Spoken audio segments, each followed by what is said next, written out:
30 నిమిషాలలో నొప్పి లేకుండా వేడికోస్ స్వయం చికిత్స ఆవేశ hospital Hyderabad. Hi hello welcome to Suman TV. నేను మీ రోషన్. ఫస్ట్ టైం ఇంట్రడక్షన్ లేకుండా ఒక వ్యక్తి ఇంటర్వ్యూ స్టార్ట్ చేయబోతున్నాను అనమాట. అంటే మూర్తి గారు, మీరు ఏమనుకోదంటే ఒక మాట, ఎందుకు పెళ్లి చేసుకోవట్లేదు? నా జీవితం నేను చేస్తా, నా బతుకు నాది, నా బలుపు నాది. ఉప్పు కారం తింటున్నాం కదా సరే, ఎలా కంట్రోల్ చేసుకోగలం ఫీలింగ్స్, ఎమోషన్స్? తెలుగులో మూర్తి అనే ఒక వ్యక్తి ఇక్కడ ఒక అర్నబ్ గోస్వామి అవ్వాలని ట్రై చేశారు. రోషన్ ఎవరైనా ఇమిటేట్ చేస్తారా? ట్రై చేసిన ఒక్కడు అవరు. మూర్తినైనా అంతే, అర్నబుడైనా అంతే. మిమ్మల్ని కొట్టిన సందర్భాలు ఉన్నాయి, చాలా ఉన్నాయి. దేశద్రోహం కేసులు కూడా ఉన్నాయి. ఎన్ని కేసులు ఉన్నాయి, ఎంతమంది భయపెట్టారు చంపేస్తామని, నరాలు కోసారు. ఇంకా లీడర్ అయిపోయాడు మన మూర్తి అనుకున్నాయి అంటే 2-3 సందర్భాలు ఉన్నాయి. అధికార పార్టీ వాళ్ళే కొట్టించారా? ఇప్పుడు నన్ను ఏదో అంటారు కదా, అప్పుడు అధికార పార్టీ తెలుగుదేశం, అప్పుడు వైసీపీ మనిషిని టీడీపీ వాళ్ళు అన్నారు నన్ను, ఇప్పుడు టీడీపీ మనిషిని వైసీపీ వాళ్ళు అంటారు. ఇప్పుడు మూర్తి గారు అంటే హెడ్ వెయిట్, యాటిట్యూడ్, పొగరు, లెక్కలేనితనం, ఏదంటే అది మాట్లాడతాడు, బ్లాక్మెయిల్ చేస్తారు, ఇవన్నీ అంటుంటారు. కానీ ఇవి ఎందుకు వచ్చాయి? నేను ఎవరి దగ్గర రూపాయి తీసుకోలేదు, తీసుకోను. నా కంపెనీ ఇచ్చిన జీతం. మన సాక్షి చెప్తున్నారా? నేను ఎవరి దగ్గర రూపాయి తీసుకున్నా అని రుజువు చేస్తే బుద్ధుడి విగ్రహానికి ఉరేసి నన్ను చంపేయండి. అంటే ఇంత సక్సెస్ఫుల్ జర్నలిస్ట్గా కెరీర్ని 25 ఇయర్స్ నుంచి అటు ఇటు కొంచెం కూడా ఇది కాకుండా బ్యాలెన్స్డ్గా వెళ్తున్నారు కదా. ఒకసారిగా డైరెక్టర్గా అనగానే మీ మేనేజ్మెంట్ సైడ్ నుంచి కానీ మిగతా జర్నలిస్ట్ ఫుల్ సపోర్ట్. అంటే ఇప్పుడు ఒక డైరెక్టరు పేపర్ మీద రాసినప్పుడు ఒకలాగా ఉంటుంది, చిత్రీకరణ జరిగినప్పుడు ఒకలాగా ఉంటుంది, ఓవరాల్గా మనం రివ్యూ చేసుకొని చూడటం లేకపోతే స్క్రీన్ మీదకి వచ్చినప్పుడు ఇంకోలాగా అనిపిస్తుంది. నేను మీతో సినిమా చేస్తాను సార్ అని వెళ్ళిపోయా. ఆయన ఇట్లా చూసాడు, నాతో సినిమా చేయడం ఏంటి. ఒకసారి టీజర్ రాగానే డైరెక్టర్ మూర్తి గారు అనగానే, హీరో నారావారి అబ్బాయి అనగానే చాలా పొలిటికల్ పార్టీస్ రకరకాలుగా మాట్లాడుకుంటున్నాయి. చంద్రబాబు నాయుడు గారు బ్యాక్ ఎండ్ సపోర్ట్ చేశారు, డబ్బు ఇచ్చారు, TDP party full support, Nara Rohit ఉన్నాడు కాబట్టి అని. రోజు టీవీలో వార్తలు చదివి నన్ను ఎందుకు పెట్టుకుంటారు? రాఘవేంద్ర లాంటి పెట్టుకోవచ్చు కదా. యాత్ర, వ్యూహం, శపథం ఇవి కాదు. అండ్ టీజర్ కూడా మెగాస్టార్ చిరంజీవి గారు లాంచ్ చేశారంటుంటే ఫ్యాన్ బై మూమెంట్ కదా. ఇన్ ఫ్యూచర్ మెగాస్టార్ చిరంజీవితో ఏమైనా సినిమా తీసే అవకాశం ఉందా? యాక్చువల్ చిరంజీవి గారు అన్నారు చేస్తామేమో అని. మీరు ఫ్యూచర్లో బిగ్ బాస్కి వెళ్ళే అవకాశం ఉందా? శని ఆదివారాలు నాగార్జున గారు వచ్చి అందరూ ఆయన రాగానే లేచి నుంచుని ఎవరో పక్కన ఉన్న వాళ్ళు వీడు ఎక్కువ తినేసాడు, వీడు తక్కువ తినేసాడు, వీడు తొడవలేదు అంటే సార్ అని సారీ చెప్పి మీ చెప్పు చేతుల్లో నేను ఉండడానికి నా లైఫ్ని మీకు రాసిస్తాను అనడం నాకు ఇష్టం ఉండదు. Hi hello welcome to Suman TV. నేను మీ రోషన్. ఫస్ట్ టైం ఇంట్రడక్షన్ లేకుండా ఒక వ్యక్తి ఇంటర్వ్యూ స్టార్ట్ చేయబోతున్నాను అనమాట. Is none other than great journalist TV5 Murthy garu. So నమస్తే. నమస్తే సార్, ఎలా ఉన్నారు? నాకు అలవాటు అయిపోయింది ఎలా ఉన్నారు నేను. అదే యాక్చువల్గా మీరు ఇటు కూర్చొని నేను అటు కూర్చుంటే పోయింది. ఫస్ట్ టైం ఇద్దరు జర్నలిస్టులు కూర్చొని మాట్లాడుకుంటున్నారు అనమాట. మన కష్టాలు, మన బాధకాలు మాట్లాడుకుందామా లేకపోతే? సో నిజంగా sir, I'm very happy today. ఎందుకంటే 25 ఇయర్స్ అయిపోయింది మీరు కూడా జర్నలిజంకి వచ్చి, మీడియాలో ఎన్నో ఎత్తుపల్లాలు చూసి ఈ స్థాయికి వచ్చి ఎన్నో స్ట్రింగ్ ఆపరేషన్స్ చేశారు, ఎన్నో థ్రెడ్స్ కొట్టించుకోవటం, ఒకటా రెండా చెప్పుకుంటూ పోతే ఒక రోజంతా టైం సరిపోదు. రోషన్ అలవాటు అయిపోయింది. బట్ ఒక రకంగా చెప్పాలంటే మీరంతా రూట్ వేసారని చెప్పొచ్చు. ఇప్పుడు వచ్చే జర్నలిస్టులకి నిజంగా చాలా ఫ్రీ అయిపోయింది. ఆటోమేటిక్గా ఒక మైక్ ఉంటే చాలా జర్నలిస్ట్ అయిపోతున్నారు. బట్ మీ రోజులు అలా కాదు. ఇప్పుడు అలా కాదు కదా, శాటిలైట్ కూడా ఇక్కడ ఉండేది కాదు. ఎక్కడో శ్రీలంక నుంచి, కొలంబో నుంచి, మన సింగపూర్ నుంచి అప్లింకింగ్. అవును. క్యాసెట్ తయారు చేసి రేపొద్దున వార్త రావడం కోసం వెళ్ళి మనమే ఎడిట్ చేసి, మనమే న్యూస్ తెచ్చి, మనమే క్యాప్సూల్ తయారు చేసి బేగంపేట ఎయిర్పోర్ట్కి వెళ్ళి అక్కడి నుంచి చెన్నై వెళ్ళి, చెన్నై నుంచి ఎవరైనా కొలంబో వెళ్తే క్యాసెట్ ఇవ్వాలి, అది రేపు టెలికాస్ట్ అవుతుంది. ఓకే. ఈలోగా మనం ఏ పెళ్లి వార్తో, ఏ శుభవార్త వేసామనుకోండి ఆ పర్సనాలిటీకి సంబంధించి, ఆ టైంకి అతను బ్యాడ్ న్యూస్, సాడ్ న్యూస్ వచ్చేస్తే చాలా దారుణంగా ఉంటుంది. సో అక్కడ ఐటెం ఆపేయాలి, స్టాండ్ బైగా ఒకటి రెడీ చేసుకోవాలి. So Chennai Gemini Parsons manner office నుంచి, ఈటీవీ బిల్డింగ్ నుంచి విఎస్ఎన్ఎల్ విదేశీ సంచార నిగమ్ లిమిటెడ్కి బైక్ మీద వెళ్ళి ఓకే మధ్యలో ఎన్ని యాక్సిడెంట్లే నాకు సంబంధం లే, కరెక్ట్గా ఆ టైంకి ఆ క్యాప్సూల్ ఆన్ చేయాలి, అదర్వైజ్ చాలా భయంకరమైన ఇది జరిగిపోతుంది. అతనికి ఏదో పెళ్ళి అయిందని మనం వార్త ఇస్తాం, లేదా ఏదో శుభవార్త ఇస్తాం, కానీ అక్కడ సాడ్ యాక్సిడెంట్ ఏదో జరుగుతుంది, 100 మంది ఎంతమంది పోతారు, అది ప్లే చేయలేం కదా. సో చాలా కష్టాలు అవన్నీ చూసాం. ఇప్పుడే ఉందంతా జూమ్.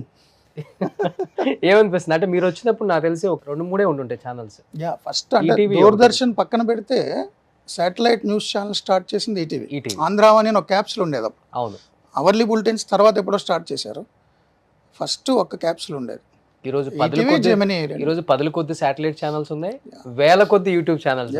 డిజిటల్ మీడియా విస్తృతం అయిపోయిన తర్వాత. అవును, బట్ టెక్నాలజీ పెరుగుతున్నప్పుడు ఈ అవకాశాలన్నీ వస్తాయి, హ్యాపీ అనిపిస్తుంటది, ఫుల్ హ్యాపీ. ఇప్పుడు ఇందులో కూడా నేను ఉన్నా, అందులో కూడా నేను ఉన్నా కదా. అవును, ఫ్యూచర్ దాంట్లో కూడా మనం ఉండాలి, అప్డేట్ ఉండాలి ఎప్పుడు కూడా. డెఫినెట్గా ఉంటారు. మీరు కర్ర పట్టుకొని వచ్చి కూడా లైవ్ చేస్తారు,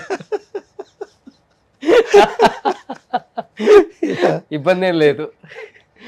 అప్పటి వరకు కాళ్ళు చేతులు ఉంటే, కర్ర పట్టుకునే వరకు నోరు ఒకటి ఉంటే చాలు జర్నలిస్ట్కి, ఏం అక్కర్లేదు. ట్రూ. సో ఎనీహౌ ప్రతినిధి 2 ఇప్పుడు మంచి హాట్ టాపిక్ ఎలక్షన్స్ టైంలో. ఈ వేడికి ఆ వేడికి ఇప్పుడు అది కాక మూర్తి గారు తీసారంటే ఇంకా బాగా వేడి ఉంటుందేమో అన్న ఒక ఫీలింగ్ అయితే చాలా మందికి ఉంది. ప్రతినిధి తీసిన తర్వాత ఎందుకని సార్ 2కి అంటే చాలా టైం, ఆల్మోస్ట్ 10 years అయింది కదా. 10 years అయింది అంటే యాక్చువల్గా ప్రతినిధి 1కి ప్రతినిధి 2కి సంబంధం లేదు. Franchise title 2 characterization, hero arc, character arc అలా ఉంటుంది. మీకు ప్రతినిధి 1లో కూడా హీరో జర్నలిస్ట్. సో ప్రతినిధి బయట ఉండి ప్రశ్నిస్తుంటాడు, సీఎంని కిడ్నాప్ చేసి అక్కడ జరిగిన అక్రమాలు అవినీతి గురించి ఆయన కిడ్నాప్ చేసి క్వశ్చన్ చేస్తుంటాడు. సో నేను రాసుకున్న స్టోరీలో హీరో జర్నలిస్ట్. ప్రతినిధి 2 సినిమా ప్రతి జర్నలిస్ట్కి అంకితం. అంటే ఒక పోలీస్ ఆఫీసర్స్ని హీరోగా చూపించి, ఆర్మీ పర్సన్ హీరోగా చూపించి, సో అనేక మంది క్యారెక్టర్ పాత్రలను హీరోగా చూపించే సినిమాలు చాలా వచ్చినాయి, జర్నలిస్ట్గా కూడా వచ్చాయి. బట్ జర్నలిస్ట్లో ఉన్న నిజమైన హీరోయిజాన్ని ఎక్స్ప్లోర్ చేసే స్టోరీ ఇది. అందుకనే నా సినిమా జర్నలిస్ట్ కాబట్టి, నా సినిమా జర్నలిస్ట్, ప్రతి జర్నలిస్ట్కి అంకితం. అంటే నాకు ఆ బిజినెస్ మోడలు, ఆ ప్రొడ్యూసర్స్, బయ్యర్స్ అవి నాకు తెలియదు, కానీ నేనైతే యాజ్ ఏ డైరెక్టర్ నేను నా ప్రొడ్యూసర్స్కి చెప్పింది ఏంటంటే, జర్నలిస్ట్ ప్రతి ఒక్కరికి ఉచితంగా చూపించాలి సినిమా అని, వాళ్ళ ఫ్యామిలీస్తో. సో అందుకని ప్రతినిధి 1లో హీరో జర్నలిస్టు, ప్రతినిధి 2లో హీరో జర్నలిస్ట్. అందులో సిస్టమ్ బయట ఉండి క్వశ్చన్ చేస్తాడు, ఇందులో సిస్టమ్ లోపల ఉండి క్వశ్చన్ చేస్తాడు. ఓకే, అందుకని ఆ టైటిల్ ప్రతినిధి 2 అయితే బాగుంటుందని డిసైడ్ అయ్యాం. ముందు సినిమా స్టోరీ రాసుకున్నప్పుడు, సినిమా షూట్కి వెళ్ళేటప్పుడు కూడా ఆలోచించింది ప్రతినిధి అని కాదు, వేరే టైటిల్స్ అనుకున్నాం.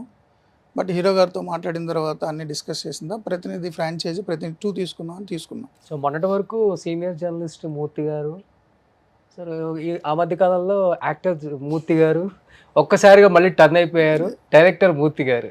ఏంటి ఇన్ని షేడ్స్ ఉన్నాయి, ఈ 25 years తర్వాత ఇన్ని షేడ్స్ చూపిస్తున్నారు మాకు? అట్లేం లేదు, నాకు స్పెసిఫిక్ రీజన్ అలేం లేదు. అంటే జర్నలిజం ఇంట్రెస్ట్, జర్నలిస్టే కావాలనుకున్నా. ఓకే, చదువుకునే రోజుల్లో జర్నలిస్ట్నే అయ్యా. బట్ నేను పెరిగింది గోదావరి జిల్లాలో కాబట్టి సినిమా ఇన్ఫ్లుయెన్స్, నాటకం, ఆ ఇన్ఫ్లుయెన్స్ చాలా ఉంటుంది. నేను కాలేజీలో కూడా నాటకాలు వేసా. మా తెలుగు లెక్చరర్, ప్రముఖ కవి విమర్శకుడు అద్దేపల్లి రామ్మోహన్ రావు, ఆయన శిష్యుడు నేను. సో ఆయన నేతృత్వంలో కొన్ని నాటకాలన్నీ వేసేవాళ్ళం. ప్లస్ నేను చిరంజీవి గారి ఫ్యాన్స్ కీ మెంబర్ని. మీరు కూడా కాకినాడలో. యా, తెలుసా చిరంజీవి గారికి తెలుసు, మన టీజర్ ఆయనే లాంచ్ చేశారు. ఓకే, సో ఆ సినిమా ఇన్ఫ్లుయెన్స్ ఉంది ఎప్పటి నుంచో. బట్ సీరియస్గా జర్నలిజం పర్సూ చేశాను. అనుకోకుండా ఆ ప్లేబ్యాక్ అనే సినిమాలో నన్ను యాక్ట్ చేయమని జక్కారి ప్రసాద్ గారు, సుకుమార్ గారు క్లోజ్ ఫ్రెండ్, వారు అడిగారు.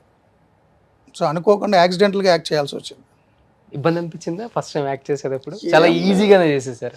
అంటే పని కట్టుకుని ఏదో యాక్ట్ చేద్దాం కెమెరా ముందు ఉన్నా అనే ఫీల్ నాకు రాలేదు. ఎందుకంటే 25 years నుంచి కెమెరా ముందే ఉన్నాగా, అది స్మాల్ స్క్రీనో బిగ్ స్క్రీనో తెలీదు. సో అంత నేను నర్వస్ ఫీల్ అవ్వాల. నేను ఎలా ఉండాలో అలాగే ఉండాలి అనేది ఆయన ఉద్దేశం కూడా. అదర్వైజ్ ఆయన ఆర్టిస్ట్ని సెలెక్ట్ చేసుకుంటే ఆ క్యారెక్టర్ మీద డౌట్ వచ్చేస్తుంది. So and so character Ajay లేకపోతే ఇలా ఎవరినైనా తీసుకుంటే ముందు నుంచి నెగిటివ్ థాట్స్ వస్తాయి, ఆ డౌట్ రాకూడదు కాబట్టి నన్ను అడిగారు. ఆయన ఏమన్నారంటే, ఒకవేళ ఎవరైనా ఆర్టిస్ట్ని సెలెక్ట్ చేసుకున్నా మీ వీడియోలు చూపించాలి, ఇలా ఉండాలి జర్నలిస్ట్ అని, సో మీరే చేస్తే బాగుంటుంది కదా అని కన్విన్స్ చేశారు. ఓకే, అందుకని యాక్ట్ చేసా. సో అప్పుడు వచ్చిన జర్నలిస్టులలో ఫస్ట్ టైం యాక్ట్ చేయడం కూడా మీరే? Yeah, you are the first person. ఎవరు యాక్ట్ చేయలేదు? అయి ఉండొచ్చు. మేబీ ఇన్ కేస్ నేను ఫ్యూచర్లో ఏమైనా డైరెక్ట్ చేస్తే ఒక జర్నలిస్ట్ రోలే ఇస్తాను మీకు. వావ్, మీకుందా అది? డైరెక్షన్ చేయాలి. ఉంది, చాలా ఉన్నాయి. ఆర్నబ్ గోస్వామి క్యారెక్టర్ ఇస్తాను మీకు. సో దానికి కూడా మీరు పెద్దగా ప్రిపేర్ అవ్వాల్సిన పని లేదు. మనం ఎలా ఉంటే చాలా ఈజీగా వచ్చేస్తుంది. ఎలా ఉంటే అలా ఉండవే. నచ్చడం నచ్చకపోవడం జనం ఇష్టం, బట్ మనం యాక్ట్ చేయడం రాదు.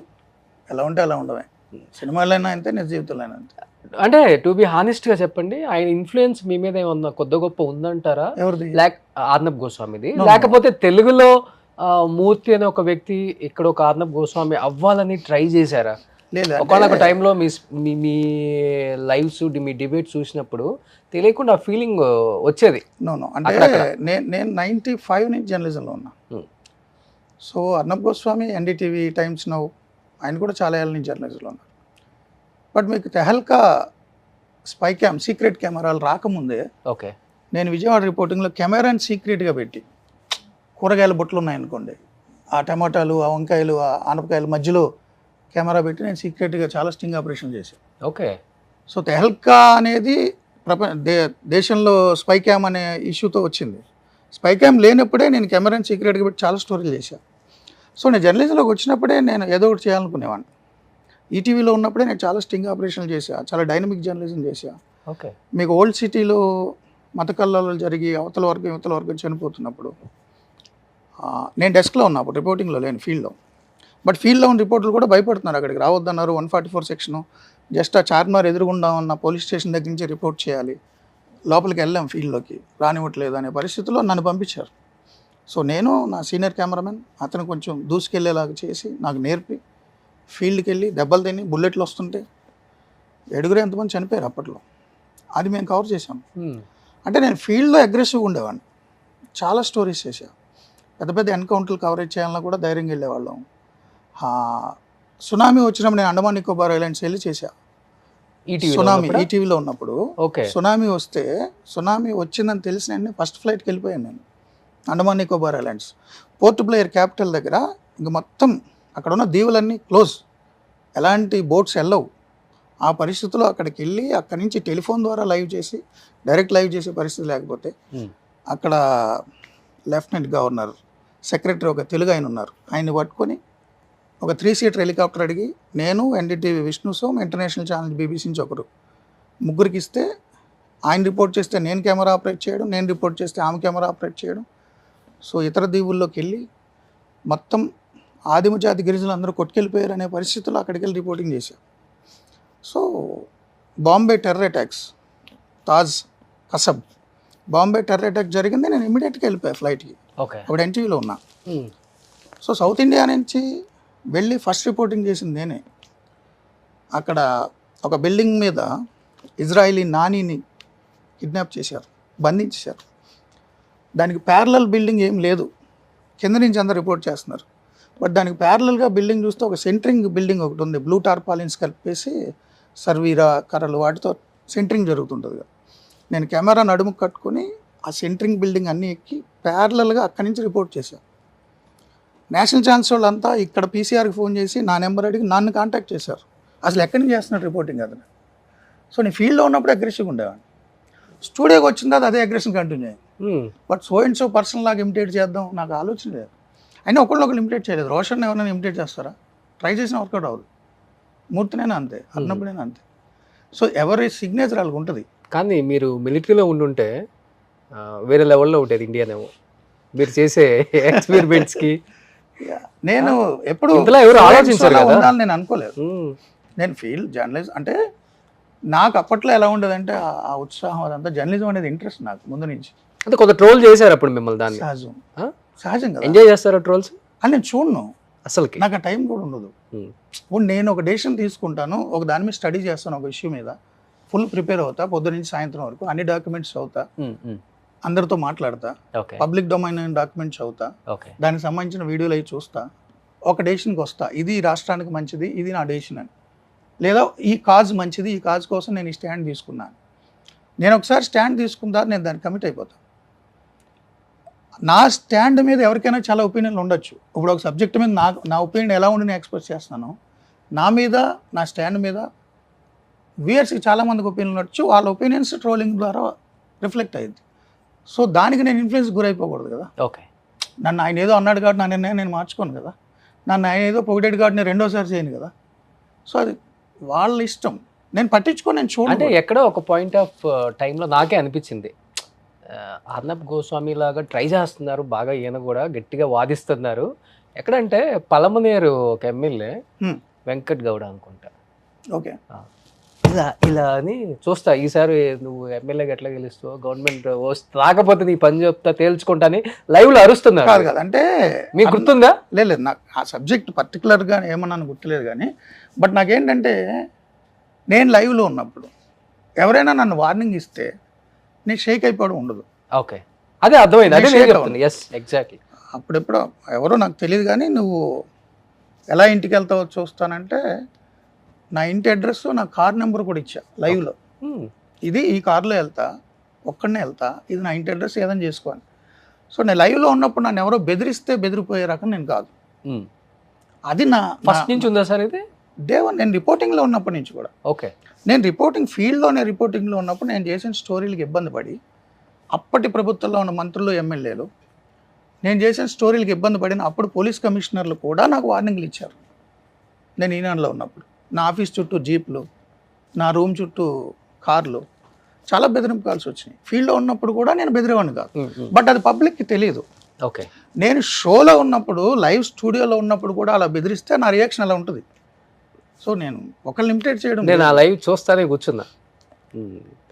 చాలామంది నా స్టూడియోలో ఉన్నప్పుడు పేర్లు ఎందుకు కానీ అప్పుడు అధికార పార్టీ ఎమ్మెల్యేలు కూడా వచ్చారు, ఏదో రియల్ ఎస్టేట్ దందాలు చేశారంటే స్టూడియోలోకి వచ్చి లైవ్లో మాట్లాడతా ఫ్లోలో నాకు వాన్ చేశారు. నేను రియాక్ట్ అయ్యాను, సరే తేల్చేసుకుందాం అంతే. ఒకళ్ళు ఇమిటేట్ చేయడానికి ఏమి ఉండదు నాకు. అంటే ఇప్పుడు ఈ 70s నుంచి బిఫోర్ అంటే శాటిలైట్ మీడియా అంత మీరు చెప్పినంత ఉధృతంగా లేదు. ఒక రకంగా చెప్పాలంటే డబుల్ డిజిట్కే పరిమితమైన ఛానల్సే ఉన్నాయి.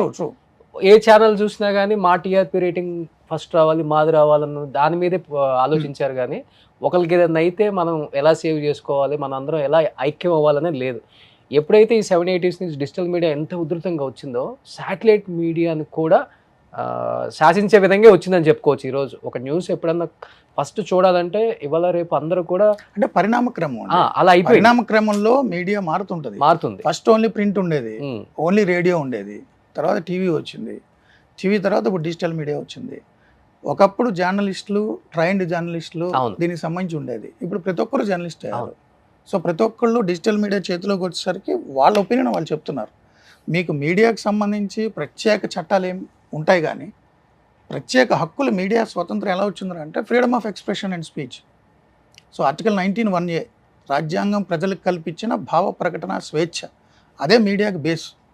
సో ప్రజల హక్కే అది, అవును, ఎవరిది వాళ్ళు చేసుకుంటున్నారు. డిజిటల్ మీడియా ఇంకా విస్తృతం అవుతుంది. ఇంత ఉధృతంగా వచ్చినప్పుడు సార్, ఇప్పుడు మీరు చెప్పినట్టు ఈ థ్రెటనింగ్ కాల్స్ ఇవన్నీ మీడియాకి లేదు ఇప్పుడు అసలు. ఒక రకంగా చెప్పాలంటే ఇప్పుడు కూడా ఇప్పుడు చాలా తక్కువ. అంటే ఇప్పుడు జర్నలిస్టులు కూడా చంపేస్తున్నారు కదా చాలా. మీరు ఎదుర్కొన్నాయి అనేది అసలు మనం ఒకసారి ఆలోచించడం కూడా ఆలోచించలేదు.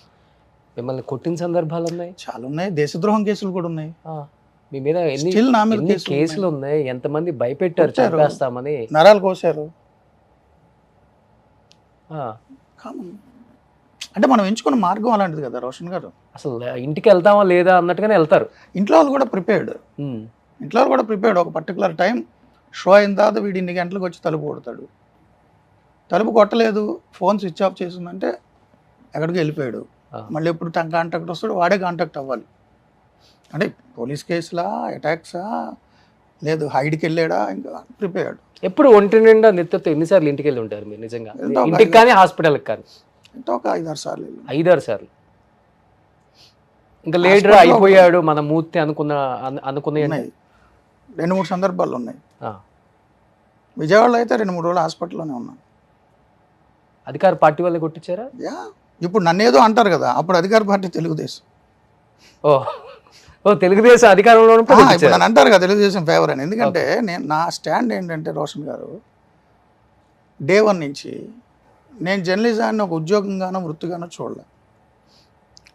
సర్వీస్ త్రూ జర్నలిజం, సో దేశానికి అన్నం పెట్టే రైతు ఎంత ముఖ్యమో, దేశాన్ని కాపాడే సైనికుడు ఎంత ముఖ్యమో, అంతర్గతంగా దేశానికి సమాచారం ఇచ్చి ఓకే ప్రజలు తమ ఎన్నుకున్న ప్రభుత్వంలో ఏం జరుగుతుంది అనేది ఎలక్టరేట్కి మ్యాండేట్ వాళ్ళు తీసుకుంటారు డెసిషన్, బట్ ఎలక్టరేట్కి ఉన్న విషయాన్ని ఎక్స్ప్లెయిన్ చేయాల్సిన బాధ్యత జర్నలిస్ట్ అని నా ఉద్దేశం.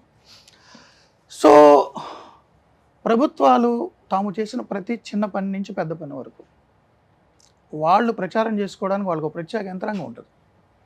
అధికార పార్టీకి గ్రామ వార్డు మెంబర్ నుంచి, సర్పంచ్ నుంచి, ఎంపీటీసీ నుంచి, జెడ్పీటీసీల నుంచి, జిల్లా పరిషత్ చైర్మన్ నుంచి, ఎంపీపీల నుంచి, ఎమ్మెల్యేలు, ఎమ్మెల్సీలు, మంత్రులు, ముఖ్యమంత్రి వరకు, దేశంలో అయితే ప్రధాని వరకు, పంచాయతీ వార్డు మెంబర్ నుంచి పార్లమెంటులో ప్రధాని వరకు, లేదా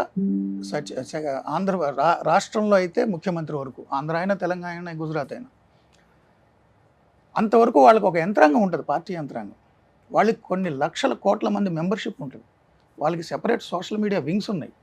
వాళ్ళు చిన్న పని చేసినా కానీ మంచిగా ప్రొజెక్ట్ చేసుకోవడానికి వాళ్ళకి అధికార యంత్రాంగం ఉంది. ప్లస్ మనలాంటి ప్రజలు పన్నులు కట్టిన డబ్బు ద్వారా వచ్చే సమాచార ప్రసార మంత్రిత్వ శాఖ కేంద్రంలో, సమాచార పౌర సంబంధాల శాఖ రాష్ట్రాల్లో ఉంటాయి. వాళ్ళు 100 కోట్ల రూపాయలు అడ్వర్టైజ్మెంట్స్ ఇచ్చుకుంటారు. అవును, మీడియాకి, ప్రింట్ మీడియాకి పెద్ద పెద్ద బ్యానర్లు, 6 కాలం ఫుల్ షీట్స్ యాడ్స్ ఇచ్చుకుంటారు నేను కట్టిన డబ్బులతో.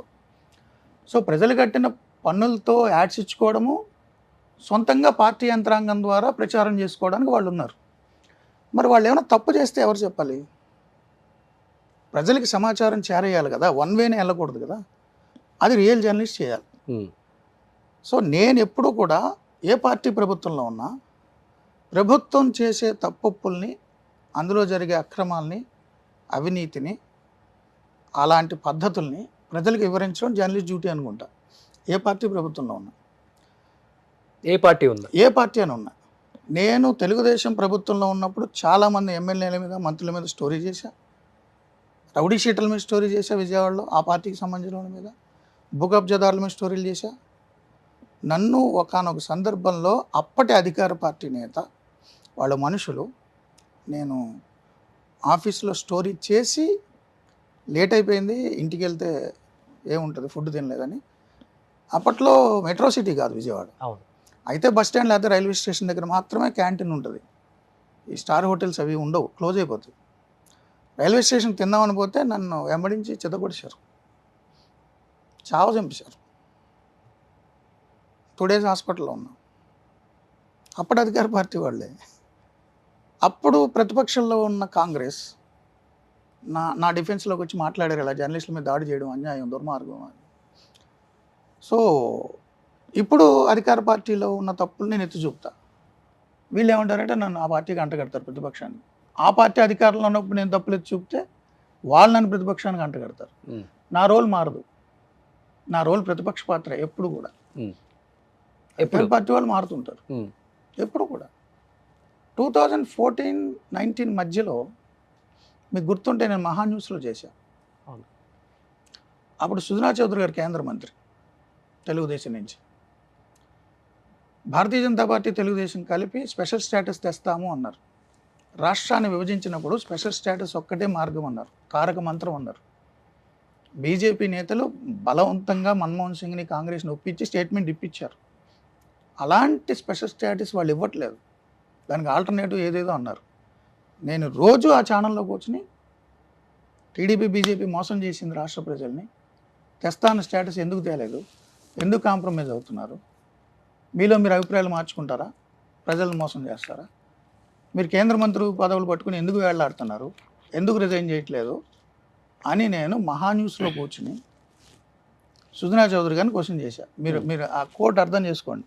అవును, మహాన్యూస్లో కూర్చొని సుజనా చౌదరి గారిని క్వశ్చన్ చేశారు. ఎవరిది మహాన్యూస్ అప్పట్లో అనుకునేవారు. నేను 13 జిల్లాలు తిరిగి బీజేపీ, తెలుగుదేశాన్ని నిలదీశా. నా మీటింగ్స్కి విజయసాయి రెడ్డి గారు లాంటి వాళ్ళు వచ్చి నన్ను అప్రిషియేట్ చేసేవారు. విజయనగరంలో నా మీద అటాక్ జరిగింది, నా కారు మీద, టీడీపీ, బీజేపీ వాళ్ళు. అప్పుడు వైసీపీ మనిషి నన్ను టీడీపీ వాళ్ళు అన్నారు నన్ను. ఇప్పుడు టీడీపీ మనిషిని వైసీపీ వాళ్ళు అంటారు. Let them do. వైసీపీ వాళ్ళే కాదు, వైసీపీని అభిమానించే ఎవరైనా క్యాడర్ కానీ కార్యకర్తలు ఎవరైనా కానీ అనుకుంటారు. ప్రతి ఒక్కరు కూడా ఎవరైనా మూర్తి గారు అంటే టీడీపీ అని ముద్ర వేసేసారు. సరే, అప్పుడు నన్ను వైసీపీ అని వాళ్ళు ముద్రేశారు, టీడీపీ వాళ్ళు. నా మీటింగ్స్కి విజయసాయి రెడ్డి గారు వచ్చేవారు కదా, నేను డిబేట్ పెడితే తిరుపతిలో వచ్చారు. స్పెషల్ స్టేటస్ కోసం మూర్తి కష్టపడుతున్నాడు. సహజం, నేను పార్టీలను పట్టించుకోను, అటాక్స్ని కూడా పట్టించుకోను. మీలో ఒక ప్రత్యేకత అందరికి నచ్చేది ఏంటంటే ఏ ఛానల్ మారినా కానీ ఆ ఛానల్ పేరు ముందు మీ పేరు కూడా వస్తుంది. మహామూర్తి అన్నారు, చాలా తక్కువ టైం, 11 months అంతే. అంతకుముందు ఎన్టీవీ చేశారు, ఏబిఎన్, ఎన్టీవీ, ఈటీవీ, ఇది 5th ఛానల్. ఎన్టీవీ, ఏబిఎన్, మహా ఎన్టీవీ, అదే 5th ఛానల్ అంతే. TV5 5th channel. కానీ జర్నీ ఎక్కువే అన్ని ఛానల్స్లో. నేను ఈటీవీలో 12 years చేశా. ఈటీవీలో ట్రైనీ సబ్ ఎడిటర్ నుంచి స్టేట్ చీఫ్ ఆఫ్ బ్యూరో వరకు చేశా, 12 years. ఓకే. ఎన్టీవీ 2 years, అంటే దాని ఇన్సెప్షన్ ముందు నుంచి అక్కడ వర్క్ చేశాను నేను. ఎన్టీవీ డిజైన్ చేసిన దగ్గర నుంచి ఉన్నాను. 2009లో ఇప్పుడు 2 yearsలో రిజైన్ చేశాను. తర్వాత ఆల్మోస్ట్ 9-10 years ఏబిఎన్, ఆంధ్రజ్యోతి. అంటే మూర్తి గారు మీరు ఏమనుకోదంటే ఒక మాట, ఇప్పుడు మూర్తి గారు అంటే మిమ్మల్ని దగ్గర నుంచి చూసే వాళ్ళకేమో ఒక రకమైన ఇది ఉంటుంది, బయట నుంచి చూసే వాళ్ళకి రకరకాలుగా ఉంటుంది. ఆ పేర్లోనే చాలా ఎత్తుక్కుంటారు. హెడ్ వెయిట్, యాటిట్యూడు, పొగరు, లెక్కలేనితనం, ఏదంటే అది మాట్లాడతారు, బ్లాక్మెయిల్ చేస్తారు, ఇవన్నీ అంటుంటారు. ఇవన్నీ వింటున్నప్పుడు లేకపోతే ఎవరో ఒకరు చెప్తుంటారు కదా, మీకు తెలిసిన వాళ్ళు, మీ బంధువులు ఎవరో ఒకళ్ళు, ఏమనిపించింది మీకు? అంటే మీరు పోరాడుతున్న సమాజం కోసమే, అది మాకు తెలుసు. మీరు మీకోసం సెల్ఫిష్గా ఎప్పుడు ఏది చేయరు, అది ఎందుకంటే మీరు ఉందే సింగిల్. ఏది చేయాలనుకున్నా కానీ ప్రజల కోసం, సమాజం కోసం కష్టపడే తత్వం తప్పితే వేరే ఆలోచన మీకు ఉండదని మాకు తెలుసు. కానీ ఇవి ఎందుకు వచ్చాయి? అంటే ఎవరైనా ఇప్పుడు నేను ఒక పార్టీనో ఒక లీడర్నో క్వశ్చన్ చేశాను అనుకోండి, ఆ పార్టీ అభిమానులు, కార్యకర్తలు, ఆ లీడర్ అనుచరులు బాధపడతారు. బాధపడి జనరల్గా జర్నలిస్టులు అంతా ఎదవలే, డబ్బులు అడిగారు కాబట్టి బ్లాక్మెయిల్ చేసాడు, ఇవ్వలేదు కాబట్టి చేసాడు అనేస్తారు జనరల్గా. బట్ నన్ను ఇప్పటివరకు ఎవరు కూడా బ్లాక్మెయిల్ చేసాను అనలా. బట్ ఆ పార్టీ మనిషి, ఈ వర్గం మనిషి, ఈ కులం మనిషి. కులం ఏంటండి, 2024లో ఉన్నాం. అంగారకుడి మీద మనిషిని పంపుదాం అనుకున్నాం, ఏం కులం? వాళ్ళు అనుకుంటున్న కులంలో నేను పుట్టల. యాక్చువల్ నాకు కులం లేదు, కులం గురించి నేను మాట్లాడను. పోనీ వాళ్ళు అనుకునే కులాల్లో కూడా నేను లేను, ఓకే, వాళ్ళ యాంగిల్లో కూడా. సో ఎవరు పడితే వాళ్ళు మాట్లాడుకుంటారు, దానికి మనం ఏం చేయలేం కదా. ఓకే. అండ్ ఇంకొకటి ఏంటంటే, నా ఇన్నేళ్ల జర్నలిజం జీవితంలో నేను ఎవరి దగ్గర కాఫీ టీ కూడా తాగల, నాకు అవసరం కూడా లేదు. నేను ఎవరి దగ్గర రూపాయి తీసుకోలేదు, తీసుకోను. నా కంపెనీ ఇచ్చిన జీతం బ్రహ్మాండంగా ఉంటుంది, నన్ను బాగా చూసుకుంటుంది. ఏ కంపెనీ? మనస్సాక్షిగా చెప్తున్నారా? మనస్సాక్షిగా చేసుకొని చెప్పండి. చేసుకున్నా, కాలు వేసుకున్నా, ఏది వేసుకున్నా, నేనేమంటున్నానంటే, నేను చెప్తున్నా ఓకే, నేను లైవ్లో మీకు గుర్తుండుంటే నేను ఒక ఛానల్లో చెప్పాను, నేను ఎవరి దగ్గరైనా రూపాయి తీసుకున్నా అని రుజువు చేస్తే నన్ను చంపేయండి, బుద్ధుడి విగ్రహానికి ఉరేసి. అదే కాదు, పోనీ ఇప్పుడు మీ దగ్గర మెటీరియల్ లేదు, ఒకవేళ నేను చనిపోయిన తర్వాత 10 ఏళ్ళ తర్వాత మీకు దొరికినా నేను అవినీతి చేశాను. ఆఫ్టర్ మై డెత్ 10 years తర్వాత నేను చనిపోయినని తెలిసిన నా బాడీ ఏ ఉస్మానియా హాస్పిటల్కి రాసేసా. సో నా సమాధులు, అంత్యక్రియలు ఉండవు. సో అక్కడ ఏలాడుతుంటుంది కదా స్కెల్టన్, అక్కడికి వెళ్ళి అవినీతి పరుడని బోర్డు పెట్టండి, నేను పోయిన తర్వాత కూడా ప్రూవ్ చేసుకోగలిగితే అది నా ఛాలెంజ్. నా మనస్సాక్షి ఉంది, నేను మీకే ఇస్తున్న ఛాన్స్, ఇది నేను ఎప్పుడో ఛాలెంజ్ చేశా. ఎప్పటికైనా సరే, నేను బతికుండా కానీ నేను పోయిన తర్వాత కానీ, వీడు సో అవినీతి చేశాడు, సో వాళ్ళ దగ్గర బ్రైబ్ తీసుకున్నాడు అని ప్రూవ్ చేస్తే బతుకుండగా చంపండి, చచ్చిపోయింది ఏదైతే ఇక నాకు జర్నలిజంలో బతుకు లేకుండా అవినీతి పడని ముద్రేయండి, నో అబ్జెక్షన్ ఎట్ ఆల్. అంటే ప్రస్తుత సమాజం చూస్తున్నాం మనం, ఇరుగు పొరుగు వాళ్ళ కోసం, మన అనుకునే వాళ్ళ కోసం, అమ్మ నాన్న కోసం బతికే వాళ్ళని చూస్తున్నాం. కానీ నా కోసం నేను బతుకుతున్నా, నేను బతకాలి అనుకునే వాళ్ళని చాలా అరుదుగా చూస్తాం. దాంట్లో మీరు ఒకళ్ళు. ఎప్పటి నుంచి ఇది? చిన్నప్పటి నుంచా, లేకపోతే ఈ ఫీల్డ్కి వచ్చిన తర్వాత రకరకాల? అంటే నాకు ముందు నుంచి కొన్ని పుస్తకాలు చదివాను, ఇన్ఫ్లుయెన్స్ ఉంది నాకు. పుచ్చలపల్లి సుందరయ్య గారి దగ్గర నుంచి అందరి జీవితాల్లో అబ్జర్వ్ చేశా, చూసా. ఓకే. పుస్తకాలు చదివా, వాళ్ళ ప్రసంగాలు ఫాలో అయ్యా. సో చాలామంది, ఒక పేరు చెప్పలేను. సో అందరి సంబంధించిన ఇన్ఫ్లుయెన్స్ నా మీద ఉంది. సరే, వ్యక్తిగతంగా నాకు కుటుంబం లేదండి. అంటే అమ్మ నాన్న, అక్క చెల్లి, అన్న ఇవి మన చాయిస్ కాదు, న్యాచురల్ మన ఆప్షన్ కాదు, సహజంగా వచ్చాను. బట్ నాకంటూ వ్యక్తిగతంగా ఎక్స్టెండ్ చేయదలుచుకోవాలి. సో ఇంకెందుకు నేను పాటుపడాలి, ఎవరి కోసం పాటుపడాలి? ఒక్క జీవితం కదా, నాకు పునర్జన్మల మీద నమ్మకం లేదు, పుట్టక ముందు ఏం లేదు, చావు తర్వాత ఏం లేదు, ఈ ఉన్న కొద్ది జీవితం. మీరు గమనిస్తే సార్, మీరు ఒక చిన్న పల్లెటూరులో ఎవరైనా ఒక కామన్ మ్యాన్ చనిపోయినా మీరు అక్కడ ఒక ఫోటో పెట్టేసి రాళ్ల మధ్యలో 1972 2020 అని వేస్తారు, అంతే. మధ్యలో గీత ఉంటుంది. అమెరికన్ ప్రెసిడెంట్ పోయినా date of birth, date of death మధ్యలో చిన్న గీత, ఆ సమాధి దగ్గరికి వెళ్తే. సో పుట్టిన సంవత్సరం, చనిపోయిన సంవత్సరం మధ్యలో గీత ఉంది కదా, ఈ గీత జీవితం. ఇంతే ఉంటుంది అది. ఇంత గీత కోసం చెప్పారు సార్. ఇన్ని వ్యవహారాలు, ఇన్ని పద్ధతులు, ఇన్ని పాళ్ళు, ఇన్ని అవినీతులు, ఇన్ని అక్రమాలు, ఇన్ని కుట్రలు, ఇన్ని కుతంత్రాలు సంపాదించేసి ఏం పీక్కెళ్తావు? అదే కదా జీవితం అనుకుంటున్నారు కదా ఇప్పుడు. ఇంతే కదా గీత. Date of birth, date of death మధ్యలో గీత. ఆ గీత కోసం ఎందుకు ఇంత గింజుకు చచ్చిపోవాలన్నా? సో నాకు అంత కోరికలు లేవు, కుటుంబం లేదు. నేనేం చేయాలి సంపాదించి? 30 సార్లు అయితే తిండగా ఎవడన్నా రోజుకి, ఒకసారి 2 సార్లు తింటారు. నా గురించి మీకు తెలుసు, నా డైటు, నా అవును వ్యాయామం, క్రమశిక్షణ. దేనికోసం సంపాదించాలి? ఇంత ఫిలాసఫీ ఫాలో అవుతారు, ఇంత గీతే జీవితం అన్నారు, అంతే కదా. మరి ఎందుకు పెళ్లి చేసుకోవట్లేదు? ఆ గీతలో ఇంకో గీత ఎందుకు యాడ్ చేయడం? అందుకనే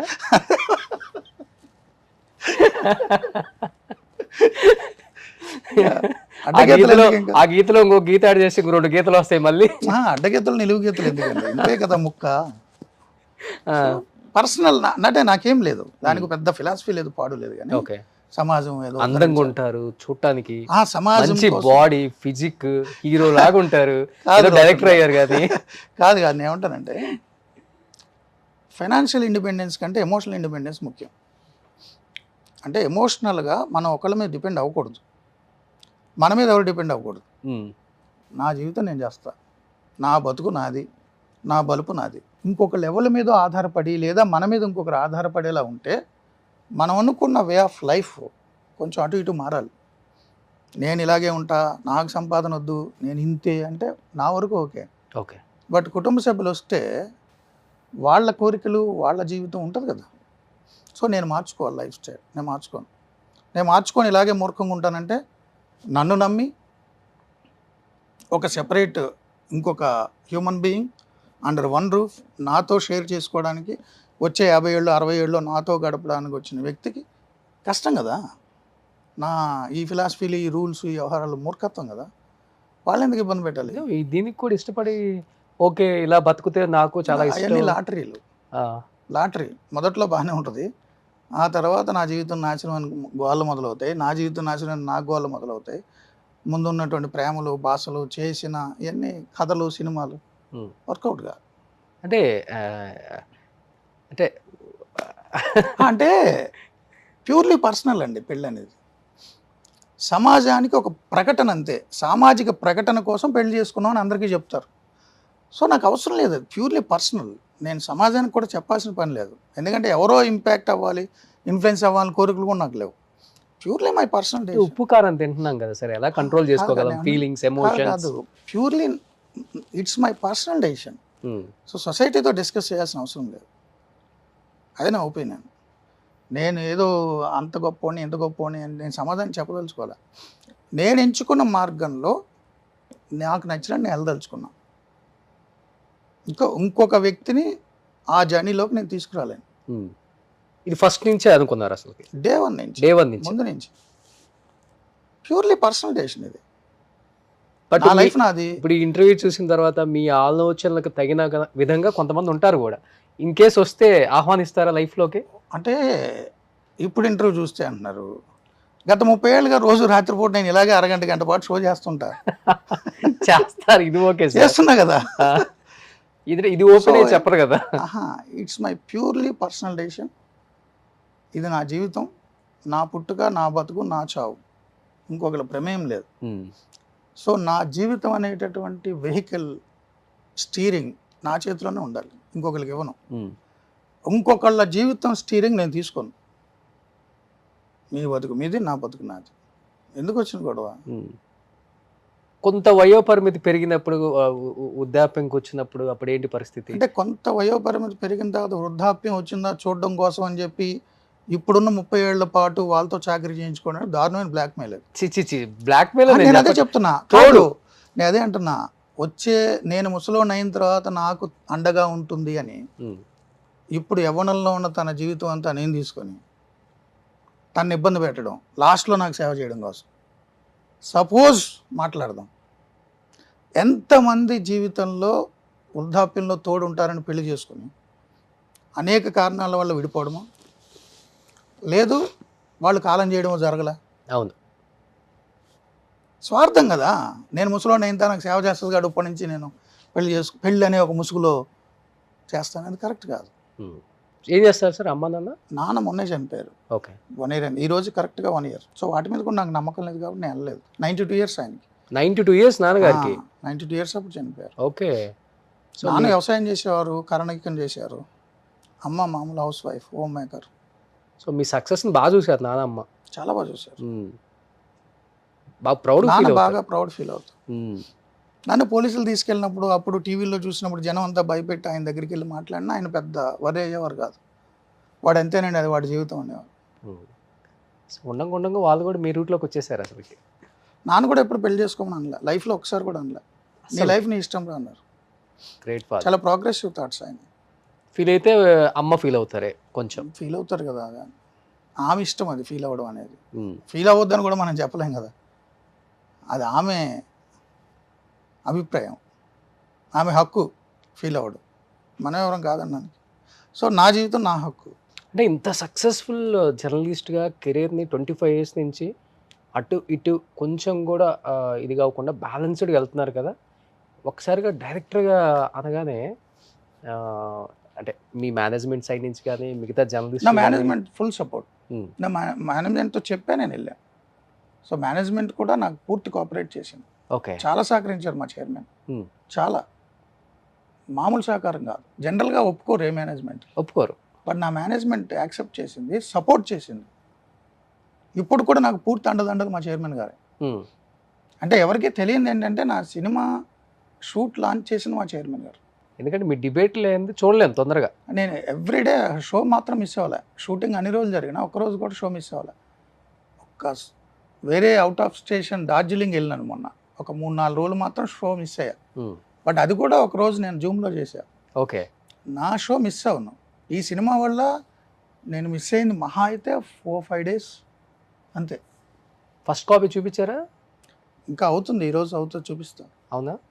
సో మీరు అంటే ఇప్పుడు ఒక డైరెక్టరు పేపర్ మీద రాసినప్పుడు ఒకలాగా ఉంటుంది, చిత్రీకరణ జరిగినప్పుడు ఒకలాగా ఉంటుంది, ఓవరాల్గా మనం ప్రివ్యూ చేసుకొని చూడటం లేకపోతే స్క్రీన్ మీదకి వచ్చినప్పుడు ఇంకోలాగా అనిపిస్తుంది. యూజువల్గా ఆర్టిస్టులకు అనిపిస్తుంటుంది. మీరు అసలు డైరెక్టర్ అవ్వాలని కాదు ఉద్దేశం దీనికి. స్టోరీ నాకు తెలిసి నేను స్టోరీ హీరోకి మా ప్రొడ్యూసర్కి చెప్పా. ప్రొడ్యూసర్ కూడా నా ఫ్రెండ్స్ ఆంజనేయులు, కుమార్ రాజా అని నా ఫ్రెండ్స్ నన్ను నమ్మి వాళ్ళు మీరే చేయండి అన్నారు. హీరో గారు అయితే నా కామన్ ఫ్రెండ్ ఉన్నారు, సాయి కృష్ణ అని. హీరో గారికి నాకు చాలా కామన్ ఫ్రెండ్ ఎప్పటి నుంచో. సో ఆ కామన్ ఫ్రెండ్ ద్వారా 2022లో ఆయన పుట్టినరోజు నాడు వెళ్ళాను.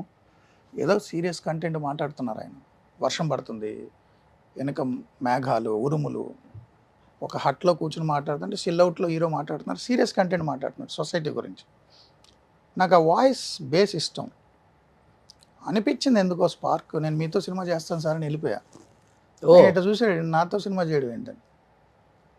కొద్ది నెలలు అవగానే నేను నా కామన్ ఫ్రెండ్కి ఫోన్ చేసి స్క్రిప్ట్ రెడీ ఆయనకి చెప్పాను. చెప్తే ఆయన ఆశ్చర్యపోయాడు, నిజంగా సీరియస్గా పర్సూ చేశాడా అని. అప్పుడు వెళ్ళి స్టోరీ చెప్తే చాలా ఇంప్రెస్ అయ్యారు. ఇది సార్ స్టోరీ, డైరెక్టర్ గురించి ఆలోచిద్దాం అన్నా. ఎందుకు మీరే చేసేయండి. అదేంటి సార్ అంటే మీరు చెప్పిన విధానం బాగుంది, నీ స్టోరీ నువ్వు చేస్తేనే బాగుంటుందండి. ప్రొడ్యూసర్స్ కూడా అదే అన్నారు. అందుకని డైరెక్టర్ అయ్యా. సో అయిన తర్వాత డైరెక్టర్ చేయాలి కాబట్టి, అంటే అంతకుముందు నేను 2-3 సినిమాలు యాక్ట్ చేశా, నాకు సెట్లో అవగాహన ఉంది. ఆ ఎక్స్పీరియన్స్తో చేయటమే డైరెక్షన్. సెట్లో ఎక్స్పీరియన్స్ ఉంది. ఇంతకుముందు కాలేజ్ డేస్లో నాటకాలు అన్నీ చేశా. అండ్ నేను ఎక్కువ రీసెర్చ్ చేస్తాను, ఏది చేసినా ఏ సబ్జెక్ట్ అని రీసెర్చ్ చేస్తాను. సో ఒకసారి డైరెక్షన్ నిర్ణయం వాళ్ళు చెప్పినప్పుడు నాకు కొంచెం టైం ఇవ్వండి అన్న, నేను ప్రిపేర్ అవ్వాలి కదా. సో నేను అన్నీ ప్రిపేర్ అయ్యాను, హాలీవుడ్ మూవీస్ నుంచి తెలుగు మూవీస్ వరకు అన్నీ చూసి నేను అనుకున్న స్క్రిప్ట్ ఏంటి, జానర్ ఏంటి, టేకింగ్ ఎలా ఉండాలి, స్టేజింగ్ ఎలా చేయాలి మూవీని, అసలు కెమెరా ఏంటి, లైటింగ్ ఏంటి, బ్లాక్స్ ఎలా పెట్టుకోవాలి, ఆ మూడ్ ఎలా ఉండాలి, ఆర్టిస్టుల సెలెక్షన్ ఎలా ఉండాలి, కాస్టింగ్ ఏంటి, ఇవన్నీ ప్రిపేర్ అయ్యి నా మీద నాకు కాన్ఫిడెన్స్ వచ్చిందా నేను ఇద్దరికి ఓకే చెప్పాను, హీరోకి కానీ ప్రొడ్యూసర్స్కి. ఓకే. సో నేను అనుకున్నట్టే జరిగింది అంత. ఒకసారి టీజర్ రాగానే డైరెక్టర్ మూర్తి గారు అనగానే, హీరో నారావారి అబ్బాయి అనగానే చాలా పొలిటికల్ పార్టీస్ రకరకాలుగా మాట్లాడుకుంటున్నాయి. ఏదో పార్టీకి ఆపాదించడం కోసం మూర్తి గారు సినిమా తీశారు, చంద్రబాబు నాయుడు గారు బ్యాక్ ఎండ్ సపోర్ట్ చేశారు, డబ్బు ఇచ్చారు, TDP party full support, Rohit ఉన్నాడు కాబట్టి అని. ఏదైనా పొలిటికల్ పార్టీకి సంబంధించి వాళ్ళకి అదే ఆలోచన ఉంటే రోజు టీవీలో వార్తలు చదివి నన్ను ఎందుకు పెట్టుకుంటారు? రాఘవేంద్రరావు లాంటి వాళ్ళు పెట్టుకోవచ్చు కదా. రాఘవేంద్రరావుతో సంబంధాలు ఉన్నాయి కదా, ఆయన టీడీపీయే కదా, ఆయన గతంలో టీటీడీ బోర్డు చైర్మన్ అది చేశారు కదా, ఎస్వీబీసీ. అంత పెద్ద డైరెక్టర్ ఉండగా, రాజమౌళి లాంటి డైరెక్టర్లు ఉండగా, తెలుగుదేశం పార్టీకి డైరెక్టర్లు తక్కువ, హీరోలు తక్కువ. బాలకృష్ణ గారు ఆ ఇంట్లో మనిషే కదా, ఎంత గ్రేట్ హీరో. సో అంతమంది హీరోలు డైరెక్టర్లు ఉన్న ఆ పార్టీకి నేను ఎందుకు అవసరం అవుతా? అంటే మీరు కొంచెం కాంట్రవర్సీ కొత్తగా చూపిస్తారేమని. కొత్తగా ఏముంటుంది కాంట్రవర్సీ? నేను చూసేసారు కదా. నేను డైరెక్టర్ని కాదు కదా, నేను రైటర్ని కాదు కదా, నేను సినిమా మనిషిని కాదు కదా. వాళ్ళు అన్ని కోట్లు పెట్టేలా ఉంటే నాలంటూ ఎందుకు ఎంచుకోవాలి? నేను ఒక పార్టీకి వంత పడడానికి నా మీడియాని పక్కన పెట్టి నేను కష్టపడి ఓ పక్క షోస్ చేసుకుంటూ ఓ పక్క సినిమా చేస్తూ 9 నెలల పాటు నేను ఎందుకు నలిగిపోవాలి? నాకేం అవసరం? నేను ఒక పార్టీకి వత్తాసు పలికే వ్యక్తిని అయితే కాదు. ప్రభుత్వాన్ని మాత్రం నిలదీస్తుంటా, అదే పార్టీ ప్రభుత్వం ఉన్నా, ఏ పార్టీ ప్రభుత్వం ఉన్నా నా పని ఇదే. గతంలో 2014లో కూడా టీడీపీ ప్రభుత్వం ఉన్నప్పుడు చెప్పాను కదా, Sujana Chowdary only special category status గురించి ప్రతి డిబేట్లో టీడీపీని బీజేపీని నిలదీశాను. మహా టీవీకి ఇండైరెక్ట్గా యజమానిగా ఉన్న వ్యక్తిని నువ్వు కేంద్ర మంత్రికి ఎప్పుడు రిజైన్ చేస్తావు అని అడిగా. నా ఛానల్లో కూర్చొని నంది ఎడుతున్నాడు, నచ్చకపోతే పోతా, నేనైతే నిలదీస్తా. ఓకే, అదే నా పాలసీ. అదే నేను ఎవరిని అడగను, ఏంటంటే నా యజమాని నిలదీస్తే స్టేటస్ ఇస్తాను. బయటకు వచ్చారా సార్? ఏ ఈక్వేషన్స్ ఉన్నా నేను యాజమాన్యంతో విభేదించను, నాకు నచ్చకపోతే వస్తా. ఏ యాజమాన్యం నన్ను వదులుకోలేదు, బాగుంటారు, అందరూ బాగుంటారు. నన్ను ఏ యాజమాన్యం నన్ను పమ్మనలే. ఇప్పటి వరకు 5 ఛానల్స్లో నన్ను ఎవరు పమ్మనలే. నా అంతటి నేను నా కొంచెం కెరీర్ ఎక్స్పాన్షన్ కోసమో లేకపోతే కొన్ని కారణాల వల్ల నా అంతటి నేను బయటకు వచ్చాను. సో నాకు ఏ పార్టీ అయినా అంతే. నా మీద దాడి చేశారు సార్ టీడీపీ ప్రభుత్వంలో. 14-19లో విజయనగరంలో టీడీపీ బీజేపీని నేను నిలదీసినందుకు నా కారు మీద రాళ్ల దాడి చేశారు. మీరు సెర్చ్ చేస్తే దొరుకుతాయి వీడియోలు. ఓకే, ఏ పార్టీతో నాకు పనిలే. నా సినిమా ఫక్త్ కమర్షియల్ సినిమా, పొలిటికల్ థ్రిల్లర్. అదే స్పోర్ట్స్ బ్యాక్గ్రౌండ్లో అనుకో ఏ ఇష్యూ అయి ఉండేది కాదు. ఫిక్షన్ మూవీ ఇది, ఒక ఇన్వెస్టిగేటివ్ స్టోరీ, ఒక మర్డర్ మిస్టరీ, ఒక మీరు అంటే తెలుగులో చెప్పాలంటే చిరంజీవి గారు చేసిన గాడ్ ఫాదర్, లూసిఫర్, లేదంటే అంతకుముందు ఇప్పుడు ఒకే ఒక్కడు, భారతీయుడు, లీడర్, నేనే రాజు నేనే మంత్రి, ఎన్ని రాలేదు పొలిటికల్ థ్రిల్లర్స్. ఓకే, అలాంటి సినిమాలు అంతే, అదే జాన్.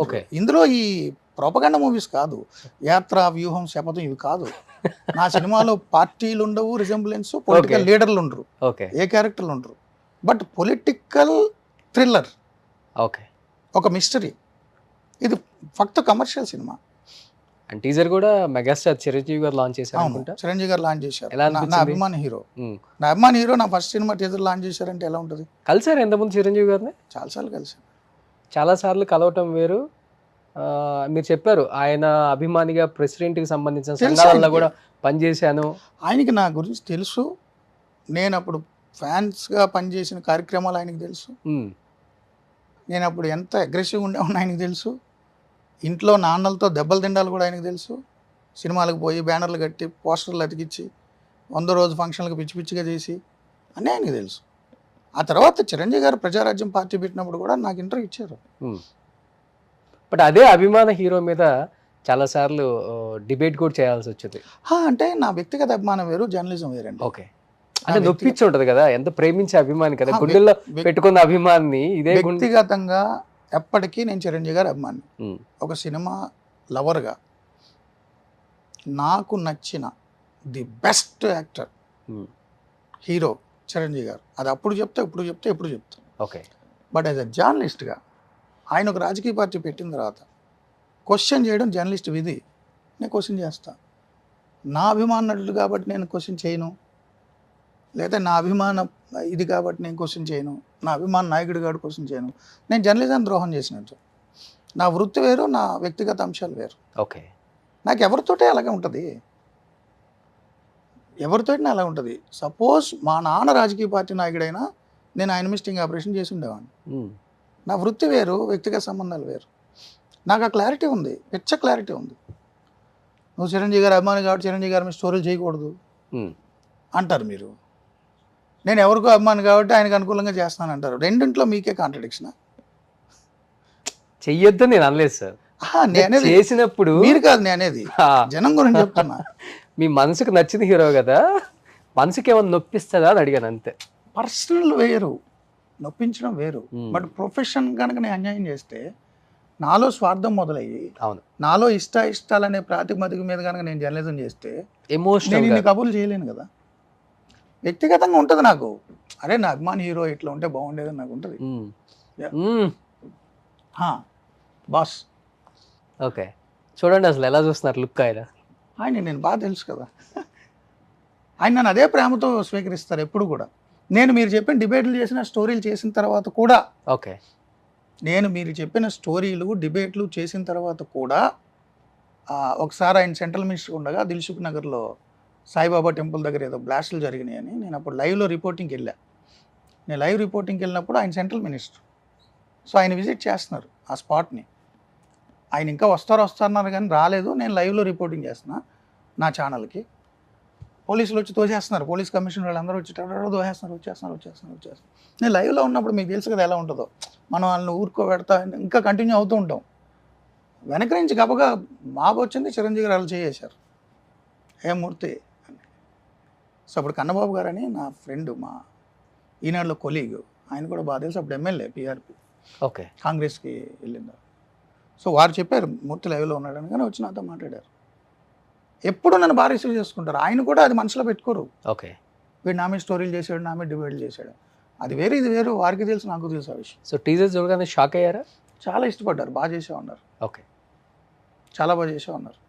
డైరెక్టర్ కదా, కొత్త యాంగిల్ ఇది. అదే అడిగారు, నువ్వు డైరెక్టర్ అవ్వాలని ఎందుకు వచ్చింది, అసలు ఈ కోణం కూడా ఉందా నీలో, కొత్త కొత్త కోణాలు చూపిస్తున్నావు ఏంటి.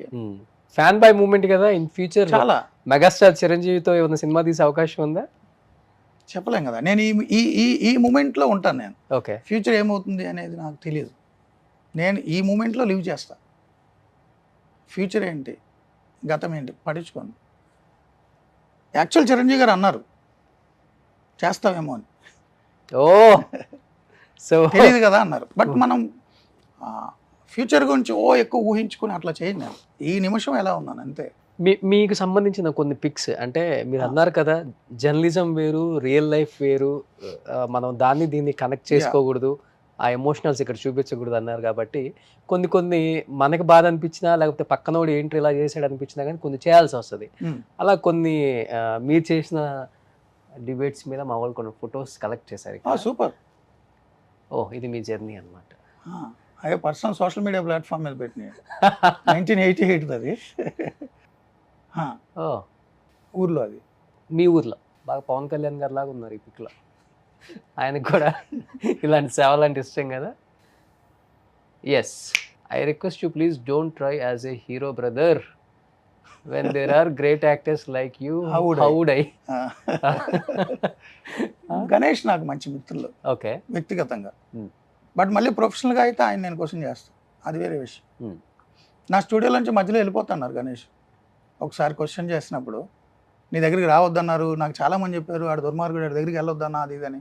నేనే వచ్చాను పిచ్చోళ్ళగా, అది అడుగుతున్నా ఇది అడుగుతున్నా, వెళ్ళిపోతా అన్నారు. ఓకే, బట్ మళ్ళీ మామూలుగా మాట్లాడారు. బట్ అంతకుముందు నాకు ఫ్రెండే, తర్వాత కూడా ఫ్రెండే. ప్రొఫెషనల్గానే ఏదైనా అడుగుతా, అది గణేష్ గారికి తెలుసు. అంటే ఎందుకు పెట్టాల్సి వచ్చింది హీరోగా ట్రై చేయొద్దు నువ్వు అని? ఏ సందర్భం అది?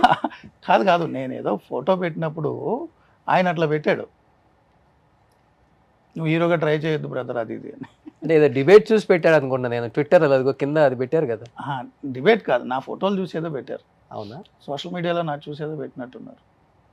నెక్స్ట్ కార్లు మారు వస్తూ ఉంటారు, మార్క్స్ వస్తుంటారు. ఓకే, తప్పదు కదా, చాలాసార్లు నా కారు మీద అటాక్ జరిగినాయి కాబట్టి కొన్ని కార్లు మారుస్తుంటారు. సో ఫ్రెండ్స్ హెల్ప్ చేస్తుంటారు, ఓకే, వాళ్ళ కారులో వెళ్ళి మారుతూ ఉంటాయి. ఏదైనా థ్రెట్ ఉన్నప్పుడు కొన్ని జాగ్రత్తలు తీసుకోవడంలో భాగంగా అది ఎప్పుడూ అని ఉంటాను నేను. అది రాజశేఖర రెడ్డి గారు 2009 ఎన్నికలప్పుడు ఏ డే విత్ సీఎం అని ప్రోగ్రామ్ చేశారు. ఉదయం ఆయన లేచిన దగ్గర నుంచి రాత్రి నిద్రపోయే వరకు రోజంతా ఆయనతో గడిపా. ఆయన ఎన్నికల ప్రచారంలో ఉన్నారు ఇప్పుడు వరంగల్ జిల్లా అవన్నీ. సో ఆ రోజంతా ఆయనతో నేను స్పెండ్ చేశాను. సింపుల్గా ఒక 1 minute చెప్పండి ఎలా ఉంటుంది ఆయన డే? అంటే ఆ రోజు నేను ఆయనతో గడిపింది అంటే పొద్దు నుంచి రాత్రి వరకు ఫుల్ బిజీ. అందరు లీడర్లను కలిశారు, అందరితో చాలా మంచిగా మాట్లాడారు. కొండా సురేఖ్ గారి ఇంట్లోనే ఎవరింట్లోనో బ్రేక్ఫాస్ట్ లంచ్ ఏదో, సో వాళ్ళ ఇంట్లో పిల్లలు అందరితో కూడా క్లోజ్గా మాట్లాడారు. మధ్యలో నాతో మాట్లాడుతున్నారు. Full busy, hectic. ఒక పక్క గవర్నమెంట్ గురించి చూస్తూ, ఒక పక్క పార్టీ వ్యవహారాలు చూస్తూ చాలా బాగా మాట్లాడారు. ప్లస్ ఒక చోట నుంచి హెలికాప్టర్లో వచ్చేస్తున్నాం మేము ఈవినింగ్ 4కి ఎప్పుడో, మళ్ళీ పాలకుర్తిలోనే ఎక్కడ సభ అనుకుంటా, వేరే ఏరియా నుంచి హెలికాప్టర్లో వస్తున్నాను నేను, సీఎం గారు, వాళ్ళ సిఎస్ఓ, పైలట్, కెమెరా ఉన్నట్టుంది. పొద్దు నుంచి అలసిపోయి ఉన్నాం కదా, 4 నుంచే, మార్నింగ్ 4కే నాకు ఫోన్ వచ్చింది. వెళ్ళాను, సూర్యుడు గారు ఆయనకి కాఫీ టీ తీసుకెళ్లే ముందు నన్ను మూర్తిని నమ్మనమని అన్నారు. వెళ్ళాను, న్యూస్ పేపర్స్ చదువుతూ మాట్లాడారు, ఎలా ఉన్నావు ఏంటి పర్సనల్గా అన్నీ మాట్లాడారు. అయ్యవారు అనేవారు నన్ను, ఎందుకో అయ్యవారు అనేవారు. సో అప్పటి నుంచి లేచున్నాం కాబట్టి అలసిపోయినట్టున్నా. హెలికాప్టర్లో చిన్న కునుకు పట్టింది నాకు. చిన్న కునుకు పడితే మధ్యలో ఇలా కొట్టి లేపారు. నీకు సన్స్ట్రోక్ వచ్చిందని చెప్పి ట్యాబ్లెట్ ఇచ్చారు. నాకు ఆశ్చర్యం వేసింది, సార్ నేను బాగానే ఉన్నాను సార్. పిచ్చోడా, నేను సీఎం కాదు ముందు డాక్టర్ని అని ట్యాబ్లెట్ ఇచ్చారు, వేసుకున్నా. అంటే ఒక పర్సనల్ బాండ్ ఉంటుంది ఎవరితో ఉన్నా. ఆఫ్ స్క్రీన్ రాజశేఖర రెడ్డి గారు చాలా వేరే. ఒకటి ఆయన దగ్గర నుంచి నేర్చుకున్న ఆశ్చర్యం ఏంటంటే, అది అయిపోయిన తర్వాత ఇంక వెళ్ళిపోతాను, నీకు ఒంట్లో బాగాలేదు వెళ్ళిపోన్నారు. లేదు సార్ నేను నైట్ వరకు ఉండాలి కదా, మీరు డాన్ టు డెస్క్ మీరు పడుకునే వరకు ఉండాలి కదా అంటే, కెమెరామెన్ తీస్తారు, నువ్వు వెళ్ళిపో, నీకు ఒంట్లో బాగాలేదు కదా. అదేంటి సార్ అన్న, ఎవరో ఆఫీసర్స్ వచ్చి మాట్లాడారు. మాట్లాడి ఆయన తెలుసు నాకు, ఆయనకి కామన్ ఫ్రెండ్, అందరూ వచ్చి హెలికాప్టర్లో హైదరాబాద్ వెళ్ళిపోన్నారు. నేను అలా వాడను కదా సార్, మీకు తెలుసు కదా, ప్రొఫెషనల్గా నేను ఏది యూజ్ చేసుకోను, పర్సనల్గా నా ఇంటర్వ్యూ వచ్చి నా కార్లోనే వెళ్తాను. కాదు ఇది నక్సల్ ఏరియా, నైట్ పూట ఇక్కడ హ్యాంగర్ లేదు కాబట్టి ఇక్కడ పార్క్ చేయరు హెలికాప్టర్ని, బేగంపేట ఎయిర్పోర్ట్లో హ్యాంగర్ ఉంటుంది, ఇది ఎలాగా వెళ్ళిపోవాలి, మళ్ళీ పొద్దున్న సీఎం గారి కోసం రావాలి, సీఎం గారు చెప్పారు నువ్వు అందులో వెళ్ళిపోని, అది కూడా అరేంజ్ చేశారు. ఓకే, సో పర్సనల్గా టచ్ ఉంటుంది ఆయనతో ఎవరైనా ఉంటే. ఓ గ్రేట్. అది పొలిటికల్గా నేను ఆయన మీద చాలా స్టోరీలు చేశాను, చాలా పెద్ద స్టోరీలు చేశాను, చాలా పెద్దవి. ఆయన ఏ రోజు నన్ను అలా చూడలే. అతను జర్నలిస్ట్, అతని డ్యూటీ అతను చేశాడు, మన ఒక పార్టీ, ఒక గవర్నమెంట్ అన్నట్టు చూశారు. నాకు రెస్పెక్ట్ ఇచ్చేవారు ఆయన. గ్రేట్. కలిసిన 2-3 సార్లు కూడా ఇంటర్వ్యూల కోసమే. నేను ఎవ్రీ వీక్ కూడా ఇంటర్వ్యూ చేసేవాడిని సీఎంతో. అప్పుడు చంద్రబాబు గారితో చేసేవాడిని, సీఎం గారితో చేసేవాడిని. అండ్ 2004కు ముందు, ఈయన సీఎం కాకముందు ప్రతిపక్ష నాయకుడిగా పాదయాత్ర చేస్తున్నప్పుడు అప్పుడు చంద్రబాబు గారు సీఎం, మా హెడ్ ఆఫీస్ నుంచి వచ్చేవి చంద్రబాబు గారి క్వశ్చన్స్, ఈయనకి ఆన్సర్ రాబట్టాలి, ఈయన ఆన్సర్స్కి ఆయన క్వశ్చన్స్ రాబట్టాలి, మ్యూచువల్, ఇద్దరు ఎదురెదురు కూర్చుని ఇంటర్వ్యూ ఎవరు కాబట్టి అప్పుడు ఈనాడులో ఉండేవాడిని. సో ఆ ఒప్పందం మధ్య పాదయాత్ర కవరేజ్లో నేను చాలా జిల్లాలు ఉన్నా. ఆ పాదయాత్ర కవరేజ్లో ఆయనతో ఉన్నప్పుడు చంద్రబాబు గారి క్వశ్చన్స్ తీసుకొచ్చి ఈయనకి ఇచ్చి ఆన్సర్స్ అడగాలి, ఈయన ఇచ్చిన క్వశ్చన్స్ తీసుకెళ్ళి చంద్రబాబు గారికి పంపాలి. అప్పుడు తర్వాత సీఎం అయినప్పుడు వీక్లీ ఇంటర్వ్యూ చేసేవాడిని. అంటే నేను పర్సనల్గా ఎవరితో క్లోజ్గా ఉన్నాను, ప్రొఫెషనల్గానే ఉంటా. అండ్ ఇంటర్వ్యూలు చేయడానికి తప్ప పవర్లో ఉన్న ఏ వ్యక్తిని నేను కలవను, అసలు ఎవరిని కలవను. సీఎంలు ఇంటర్వ్యూ చేయడం కూడా తక్కువ నేను, బట్ కంపెనీ అసైన్మెంట్ అయితే చేస్తా. ఓకే, అప్పుడు తప్ప నేను సీఎం గారిని కలవను, ఇంటర్వ్యూ చేసే పరిస్థితులు కలవను. 10 ఏళ్ళు తెలంగాణ సీఎం కేసీఆర్ గారిని నేను కలవలే. ఉద్యమం టైంలో ఆయన చాలాసార్లు కలిసి నేను ఇంటర్వ్యూ చేశాను. పవర్లోకి వచ్చారు, ఆయనతో నాకు పని లేదు, ఆ బీట్ రిపోర్టర్లు ఇంటర్వ్యూ చేసుకుంటారు. ఓకే, కంపెనీ చెప్పి నన్ను ఇంటర్వ్యూ చేయమంటే చేస్తా. కేటీఆర్ గారు 2 సార్లు చేశా పవర్లో ఉండగా. ఆ 2 సార్లు తప్ప నేను ఏ రోజు కలవలేదు కేటీఆర్. నాకు అవసరం కూడా లేదు. ఆ ఇంటర్వ్యూ అరేంజ్ చేసినప్పుడు కూడా మా బ్యూరో చీఫ్ అరేంజ్ చేస్తాడు, నేను ఆయనతో మాట్లాడను. 2014-19 మధ్యలో చంద్రబాబు గారు నేను కలవలేదు, ఫోన్లో కూడా మాట్లాడలేదు, నాకు అవసరం లేదు. జగన్మోహన్ రెడ్డిని కలిసారా ఎప్పుడు? కలవలేదు నేను, అవసరం లేదు నాకు. ముఖ్యమంత్రులతో అధికారంలో ఉన్న వాళ్ళతో నాకు అవసరం లేదు. అధికారం లేనప్పుడు అంటే నేను ఎన్టీవీలో 14-19 లేరు కదా. నేను ఎన్టీవీలో ఉన్నప్పుడు నాకు విజయసాయి రెడ్డి గారు ఫోన్ చేశారు, సీఎం గారు మీతో మాట్లాడమన్నారు అంటే, రాజశేఖర రెడ్డి గారు. సరే ఏంటి సార్ అంటే, ఇంటికి రండి ఒకసారి అంటే వెళ్ళా. సీఎం గారు చెప్పారు మిమ్మల్ని సాక్షికి రమ్మన్నారు అని. సో నేను ఇక్కడ కంఫర్ట్గానే ఉన్నాను సార్, మళ్ళీ ఎందుకు రావడం. డైరెక్ట్గా సీఎం గారు ఛానల్లో పనిచేస్తున్నానంటే నేను ఆయన బాసు, నేను ఎంప్లాయీని అవుతా, నాకు అలా ఇష్టం లేదు, రాలేనన్నా. లేదు మీరు వస్తారు, మీరు రండి అన్నప్పుడు జగన్ గారికి ఫోన్ ఇచ్చారు, మూర్తన్న మీరు రండి జాయిన్ అవ్వండి రేపు అన్నారు. అంతే, ఫోన్లో ఆ ఒక్కటే మాట. బట్ నేను వెళ్ళలేదు, జాయిన్ అవ్వలేదు, నాకు ఇష్టం లేదు చెప్తున్నా. సో పవర్లో ఉన్న వాళ్ళతో నాకు పని లేదు, అలాగని ప్రతిపక్షం ఉన్న వాళ్ళతో కూడా నాకు పని లేదు. బట్ డిబేట్లకు ఎక్కువ మంది రెగ్యులర్గా వాళ్ళు వస్తారు. ముఖ్యమంత్రి గారి దగ్గరికి నాకు వ్యక్తిగత అవసరాలు ఎప్పుడు లేవు, వెళ్ళలేదు. ఓకే, ఏ ముఖ్యమంత్రి దగ్గరికి వెళ్ళలేదు, వెళ్ళను. ఏ పైరవీలు చేయలేదు, అవసరం లేదుగా నాకు, ఎందుకు పైరవీలు, ఏం చేసుకోవాలి నేను? ఎవరి తరపు నేను పైరవీ చేయను. ఏ పదవి అంటే వేరే వాళ్ళు ఫోర్స్ చేస్తుంటారు కదా, నన్ను ఎవరు ఫోర్స్ చేయరు, నా గురించి వాళ్ళకి తెలిసి. వాళ్ళు ఫోర్స్ చేశారంటే ఆ కాల్ కూడా రికార్డ్ చేస్తానే మన భయం. సో మన వ్యక్తిత్వం ఎలాంటిది అని తెలిస్తే ఎవరు మన జోలికి రారు కదా.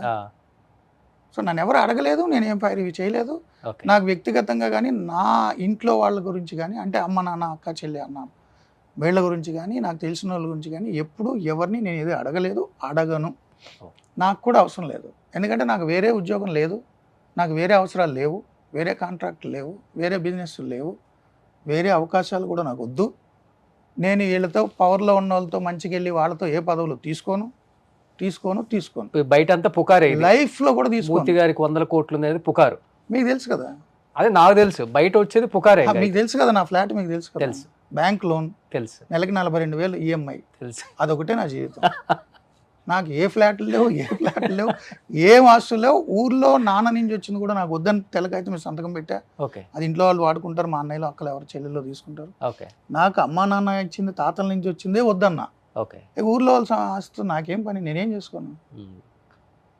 భూమి మీద రాసుకోండి, గవర్నమెంట్లు అక్కడ గవర్నమెంట్ ఇక్కడ గవర్నమెంట్లు రాసుకోమనండి. నా పేరుతో బ్యాంక్ లోన్ ఉన్న ఫ్లాట్ తప్ప ఏది ఉన్నా తీసేసుకున్నాను. మీకుంది లెక్కలేనన్ని గొడవలు, కేసులు, గాయాలు. పవర్లో ఉన్న వాళ్ళని కలవను, అండ్ ఎప్పుడు కూడా నా జీవితంలో ఏ పదవి తీసుకోను. అడ్వైజర్ లాంటి పోస్టులు కూడా తీసుకోను. ఏది వద్దు. ప్రభుత్వం నుంచి వచ్చే అవార్డులు కూడా నేను తీసుకోలేదు. ఆఫర్లు వచ్చినాయి ఎప్పుడన్నా, చైర్మన్ కానీ, ఎమ్మెల్సీలు కానీ, జర్నలిస్ట్ కోటాలో? అసలు నాతో ఎవరు మాట్లాడరాలా. నేను ఓపెన్గా ఇలా చాలాసార్లు చెప్తున్నా కదా, ఎవరు అడుగుతారు నన్ను? నా జీవితంలో ఏ పదవి ఆశించను, ఏ పదవి తీసుకోను, ఏ రాజకీయాల్లోకి, ప్రత్యక్ష రాజకీయాల్లోకి వెళ్ళను. జర్నలిజం అనేది కూడా పబ్లిక్ లైఫ్లో ఉన్నట్టే, రాజకీయం అని కాదు, పబ్లిక్ లైఫ్లో ఉన్నట్టు. సో పబ్లిక్ లైఫ్లో ఉంటా, బట్ నేను రాజకీయాల్లోకి రాను. ప్రభుత్వం ఇచ్చే అవార్డులు కూడా నాకు వద్దు, ప్రైవేట్ వ్యక్తులు ఇచ్చే అవార్డులు కూడా నేను తీసుకోలేదు సార్ ఇప్పటివరకు. అప్లికేషన్ ఉంటుందని best journalist award, best anchor award ఎప్పుడైనా చూసారు నా పేరు మీరు? లేదు, తీసుకోను లైఫ్లో. చాలా మంది నాకు ఫోన్ చేశారు, మీ అవార్డు ఇస్తామండి, సారీ అండి, థ్యాంక్స్, మీరు రికగ్నైజ్ చేసి నాకు వద్దు. మన ఇద్దరం చాలా దగ్గరగా ఉన్నాం సార్, అందుకని సో నాకు వద్దండి, ఆస్తులు వద్దు, ఏమి వద్దు, పదవులు వద్దు, ఏమొద్దు. జర్నలిజంలో ఉన్నంతకాలం ఉంటా, ఆఖరి రోజు వరకు ఇలాగే ఉంటా. జర్నలిజంలో నా లాస్ట్ షోలో కూడా నేను ఇంత ధైర్యంగా, ఇంత మీరనేటటువంటి బలుపో పొగడో ఏదో అనుకునేవ్వండి. మీరంటే రోషన్ గారు కాదు, పబ్లిక్ అనుకునే అలాగే ఉంటా. లాస్ట్ డే షో కూడా అది అయిపోయిందని నా ప్రైవేట్ జీవితం నా ఇష్టం. అలా ఉన్నారు కాబట్టి మూర్తి గారు ఇలా ఉన్నారు ఇప్పుడు. Thank you. In case channel పెట్టే అవకాశం ఏముంది? డబ్బులు లేవు నా దగ్గర, డబ్బులు లేవు.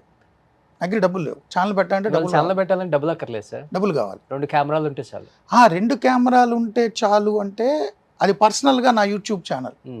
సో అది మీరనే ఎస్టాబ్లిష్మెంట్, శాటిలైట్ అయింది రేపు. మీరనే ఎస్టాబ్లిష్మెంట్, భారీ ఛానల్, 10 మందికి ఉద్యోగాలు, నా దగ్గర డబ్బులు లేవు. దానికి రెవెన్యూ, యాడ్ రెవెన్యూ తెచ్చే బ్రెయిన్ నా దగ్గర లేదు. లేదు యాడ్ రెవెన్యూ చేయాలంటే ఏ రాజకీయ నాయకులనైనా ఎవరినైనా అప్రోచ్ అవ్వాలంటే అది నేను చేయలేను. దానికి ఒక సెపరేట్ డైనమిక్స్ ఉంటాయి. నాది బిజినెస్ ఎంటర్ప్రెన్యూర్ బ్రెయిన్ కాదు, నాది ఓన్లీ జర్నలిస్టిక్ బ్రెయిన్. ఓకే, ఇంతే. నా జీవితంలో ఛానల్ పెట్టలేను. యూట్యూబ్ అంటే నా ఫేస్బుక్, నా యూట్యూబ్, నా ట్విట్టర్లో నేనేదో నా ఒపీనియన్ నేను చెప్పుకుంటా, ఇంతే. ఛానల్ ఎస్టాబ్లిష్ చేసే డబ్బులు నా దగ్గర లేవు, నేను ఎవరిని అడగను. ఒకవేళ ఎవరైనా నన్ను పెట్టమన్నా 1వ తారీఖు శాలరీ అకౌంట్ ఇంత డబ్బులు ఇవ్వాలి, ఆయన ఎన్ని రోజులని పెడతాడు, బ్లీడింగ్ 10 రోజులు పెడతాడు. ఆ తర్వాత ఆయన లేదు అది ఇది కాంప్రమైజ్ అవ్వమంటే నేను అవ్వలేను. సో నా బ్రెయిన్ ఎంటర్ప్రెన్యూర్స్ బ్రెయిన్ కాదు. పదునైన ప్రశ్నలకి బాణాలు వేసే బుర్ర మాత్రమే దేవుడిచ్చాడు, అంతే అంతే. సో నేను ఛానల్ పెట్టను, సూపర్. ఎప్పటికీ బిజినెస్ మ్యాన్ అవ్వను. ఓకే, నెక్స్ట్ నేను ఇలాగే ఉంటాను.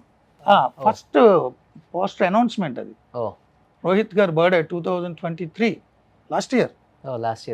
పోస్ట్ అంటే ఆ రోజు అనౌన్స్మెంట్ ప్రతినిధి 2 అనేది.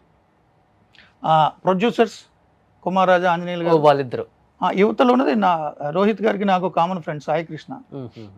ఇక్కడ మా డిఓపి నాని, మంచి డిఓపి, సినిమా బాగా తీశారు ఆయన.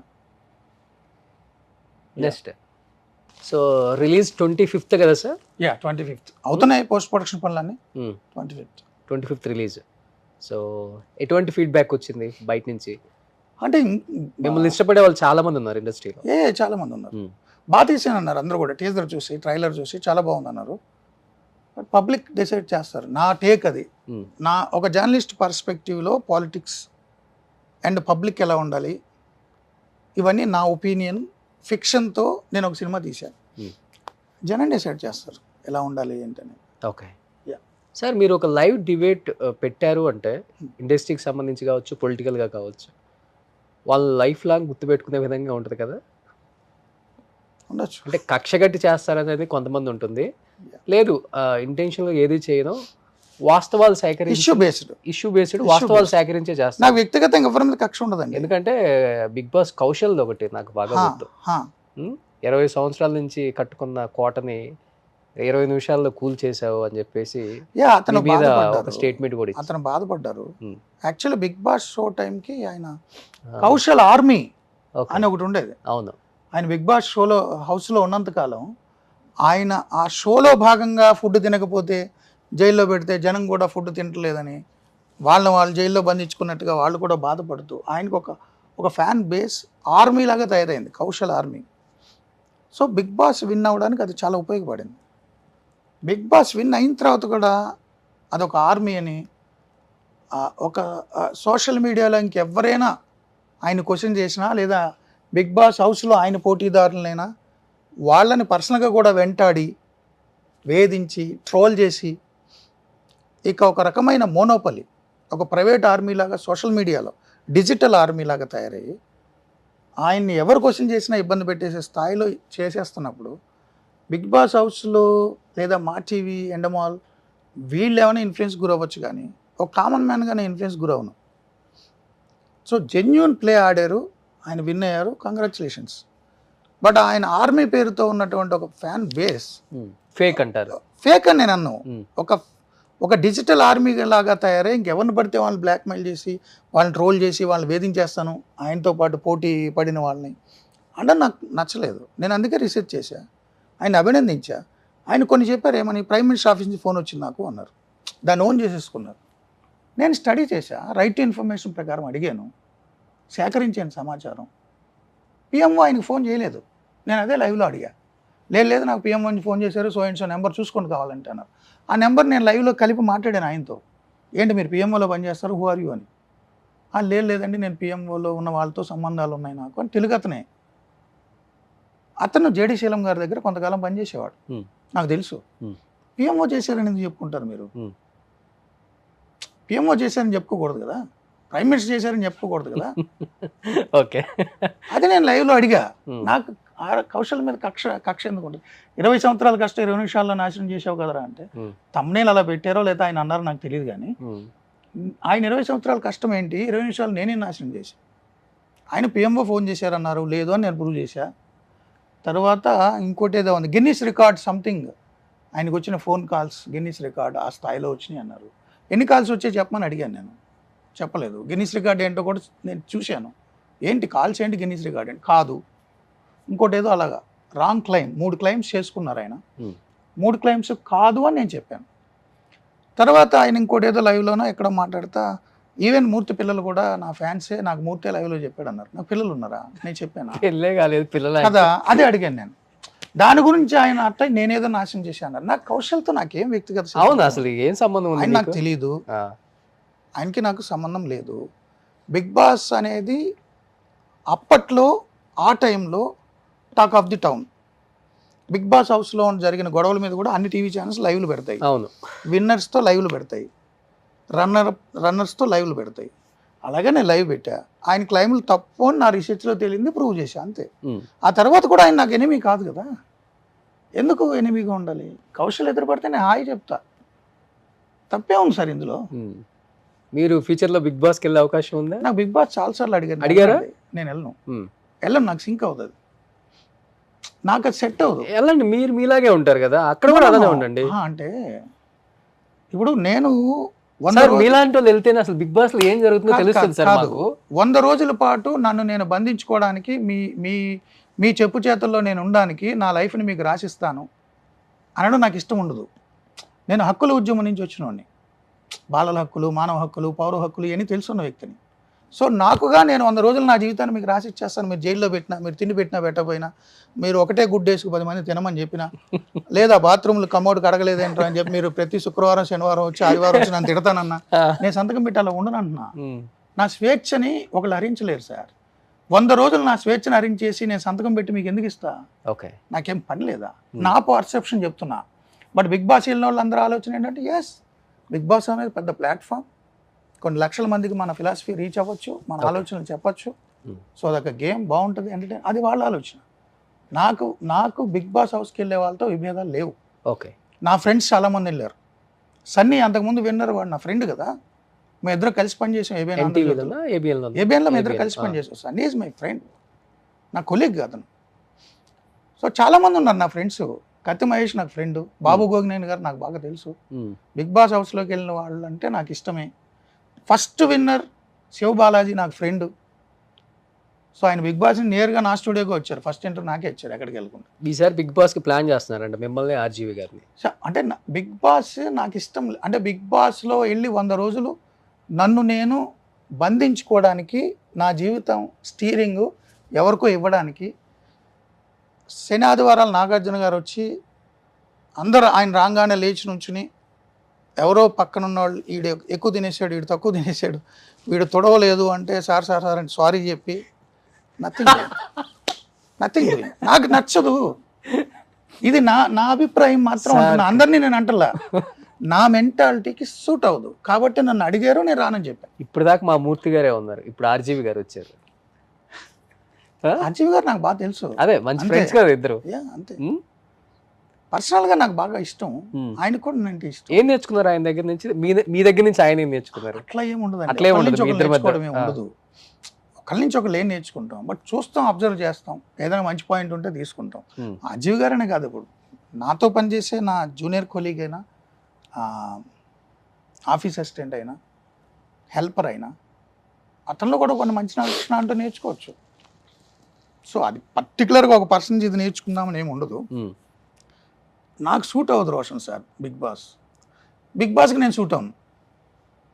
ఎందుకంటే అంత డిసిప్లిన్డ్గా, మళ్ళీ గొడవలు పడుతూ, మళ్ళీ డిసిప్లిన్డ్గా ఉంటూ, ఎవ్రీ వీక్ మన క్యారెక్టర్ని ఒకళ్ళు జడ్జ్ చేసేసి, ఎవ్రీ మినిట్ మన మీద ఎవరో ఒకరు పోర్ట్రే చేసి చాలు కదా. ఇప్పుడు రోజు మన మీద జరుగుతున్న ట్రోలింగ్ చాలదా? డైరెక్ట్గా వెళ్ళి ఒకరితో ఎందుకు తిట్లు తినాలి ఫిజికల్గా?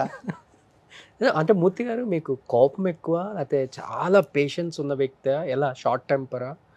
షార్ట్ టెంపర్ ఉండదు నాకు అస్సలకి, చాలా ఓపిక. ఓకే, చాలా ఓపిక. పర్సనల్గా నాతో క్లోజ్గా ఉండే వాళ్ళని అడిగితే మీకు తెలుస్తుంది, నేను చాలా పేషెంట్గా ఉంటా, చాలా దురుపుకి వెళ్ళిపోతా ఎవరేమన్నా. నాకు తెలుసులే కానీ మీకు తెలుసు కదా, అస్సలు కోపం రాదు నాకు. అంటే నా వృత్తి వేరు. సొసైటీ కన్సర్న్తో నేను షోస్ చేసినప్పుడు, సోషల్ కాజ్ గురించి నేను మాట్లాడుతున్నప్పుడు, దాన్ని విభేదిస్తూ అది వాళ్ళ హక్కుగా మాట్లాడే రాజకీయ నాయకులైనా ఇక ఎవరైనా కానీ మాట్లాడితే నేను దాన్ని కౌంటర్ చేస్తా, అది నా వృత్తి. ఓకే, బట్ నా పర్సనల్ లైఫ్లో నేను అంత దూర్వాసుల్లో ఉంటాను, మూర్ఖుడుగా ఉంటాను, దుర్మార్గుడు అని ఎవరు అనరు. ఆ పరిస్థితి లేదు. ఎందుకంటే ఇప్పుడు జర్నలిస్టులు కామన్ అంటే మీరు అన్నట్లుగానే ఒక ఛానల్ నుంచి ఒక ఛానల్కి మారుతుంటాం. మీరు ఇంత పెద్ద సీనియర్ జర్నలిస్ట్ కదా, ఇన్ కేస్ రేపు టీవీ5 నుంచి ఇంకో ఛానల్కి వెళ్తారు, అక్కడ మీకన్నా ముందు నుంచి ఎప్పటి నుంచో ఉండుంటారు కదా, వాళ్ళతో విభేదాలు అనేది చాలా సర్వసాధారణం. అంటే మీకని చెప్పట్లా, మామూలుగా కామన్ ఈ ఫీల్డ్. అంటే ఇప్పుడు నేను టీవీ నాది పై చెయ్యి అనేది ఎక్కడైనా ఉంటుంది కదా సీనియర్. ఉంటుందండి అలా. నాకు అసలు అలా మీకు ఎప్పుడు ఏ జర్నలిస్ట్ తో ఎటువంటి విభేదాలు రాలేదా? నేను టీవీ5 వచ్చేసరికి చాలా సీనియర్. టీవీ5 లో ఒక జర్నలిస్ట్ తో మీకు విభేదాలు రాలేదు? ఎవరితో రాలేదు. వేరే ఛానల్ నుంచి వచ్చిన జర్నలిస్ట్ తో నాకు ఎవరితో విభేదాలు రాలేదు, రావు కూడా. అది బయట ప్రచారం జరగచ్చు సోషల్ మీడియాలో ఏదైనా. మీరు నాతో ఎవరికో విభేదాలు వచ్చాయని మీరు అంటున్నారు కదా, ఆ వ్యక్తిని అడగండి మూర్తి వాళ్ళు వచ్చాయని. కాదు, రావు. మీ పేరు మాత్రమే వాడతారు అయితే.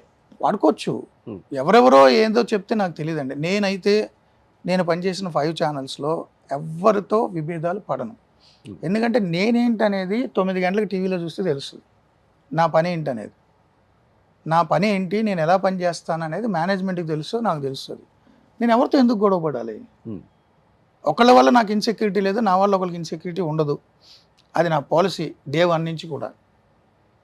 నాకు అసలు అలా వేరే వాళ్ళ లైఫ్లోకి అసలు అవసరం లేదు. వేలు పెట్టరు. నేను ఒకళ్ళ లైఫ్లో వేలు పెట్టను, నా లైఫ్లో ఎవరు వేలు పెట్టరు. పెట్టాలని చూస్తే అంటే నాకు ఇప్పుడు బయట మీరు చెప్తున్నారు కదా, దుర్మార్గుడు, దుష్టుడు, అలా చేస్తాడు, ఇలా చేస్తాడు, కోపిష్టి, ఎవరు తెగిస్తారు? ఆ ఇమేజ్ ఉంది కదా, కాబట్టి ఎవరు తెగించరు. ఆ సందర్భం రాలేదు, లేకపోయినా ఇమేజ్ వచ్చిందంట, ఉంది కదా.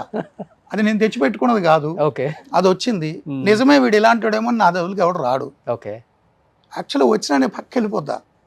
ఇప్పుడు ఇది సీక్రెట్, ఇక రేపటి నుంచి అందరూ నా జీవితంలోకి వస్తారేమో. ఇప్పటివరకు ఆ సందర్భం రాలేదు సార్. నేను ఎవరి లైఫ్లోకి వెళ్ళను, ఎవరి ఉద్యోగంలో నేను ఇబ్బంది పెట్టను. డైరెక్ట్గా మేనేజ్మెంట్తో నాకు. ఈవెన్ ఈనాడు ఈటీవీలో ఉన్నప్పుడు కూడా చైర్మన్ గారికి నాకు, మిడిల్ లెవెల్ మేనేజ్మెంట్తో నాకు ఇష్యూస్ లేవు. చాలా ఉంటాయి, చాలామందికి ఉంటాయి ఇష్యూస్. చాలామంది జాబ్ రిజైన్ చేయడం, కంప్లైంట్ చేయడం, ఇవన్నీ ఉంటాయి. నా మీద అది లేదు. నా మీద ఏమని కంప్లైంట్ చేస్తారు, ఏమని ప్రూవ్ చేస్తారు? ఓకే, నేను ఎందుకు భయపడాలి? వాళ్ళకి నచ్చలేదు, థ్యాంక్స్, ఓకే, ఇలాగే ఉంటుంది నా పాలసీ. సో టీవీ5లో నేను విన్నారా? మీరు విన్నారా? 5-6 years నుంచి పనిచేస్తున్నా. మీరు విన్నారా ఇది వచ్చింది? మా చైర్మన్ నన్ను కోఆపరేట్ చేసి సినిమా కోఆపరేట్ చేశారు, ఇంకేం కావాలి నాకు?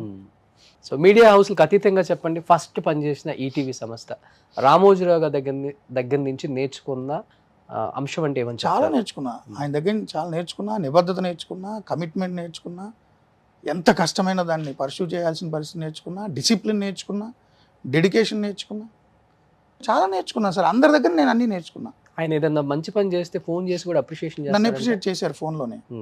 ఫోన్లో నన్ను చాలాసార్లు అప్రిషియేట్ చేశారు.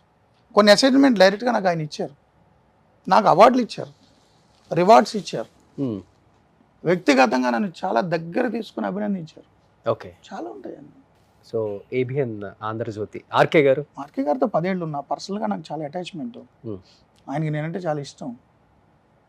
అసలు పిచ్చోడు, నువ్వు పైసా కూడబెట్టుకోలేదు, ఫ్యూచర్లో ఎలా ఉంటావు, ఇల్లు ఉందా లేదా నీకంటే లేదన్నా, పిచ్చోడ్లాగా ఉన్నావు నువ్వు అని ఒక బిల్డర్ని పిలిచి ఆయనే ఇతనికి ఒక ఫ్లాట్ ఇయ్యి, ఎంత అవుతుంది, ఇతనికి వచ్చే జీతం ఎంత, బ్యాంక్ లోన్ ఎంత వస్తుంది, బ్యాంకర్ని పిలిచి బ్యాంక్ లోన్ అరేంజ్ చేసి ఈఎంఐ కట్టుకునేలాగా అక్కడ ఫ్లాట్ తీసుకోమని ఆ బిల్డర్ని పిలిపించి అరేంజ్ చేసింది ఆర్కే గారు. ఓకే, అంటే డబ్బులు నేను ఇచ్చాను, ఈఎంఐ కట్టుకుంటున్నాను, బట్ ఒక ఫాదర్లీ టోన్తో ఏదో కంపు ఉండాలి కదా, నీ బతుకు నువ్వు అక్కడ ఏడవాలి కదా. ఒక కొంపని ఏడిస్తే ఉద్యోగం ఉన్నా లేకపోయినా ఎవడైనా కొట్టినా కానీ నీ గదిలో నువ్వు పడి ఉంటావు, ఎందుకు ఎన్నేళ్ళు వచ్చినాయి ఏంటని చెప్పి ఆయనే బిల్డర్ని పిలిచి ఫ్లాట్ మాట్లాడి ఎంత అవుతుంది, ఇంత అవుతుంది, సో భయంకరమైన లాభాలు వేసుకోకు, మినిమం లాభం వేసుకో, మా వాడికి ఇయ్యి ఓకే అని చెప్పి ఆయనే నాకు ఫ్లాట్ మాట్లాడారు. నేను ఈఎంఐ కట్టుకుంటాను. ఇప్పుడు మన ఇంటి పక్కన అదే నేను ఉండేది. ఓ, ఆ బిల్డర్ని ఆయనే మాట్లాడారు, ఆఫీస్కి పిలిచి మాట్లాడారు.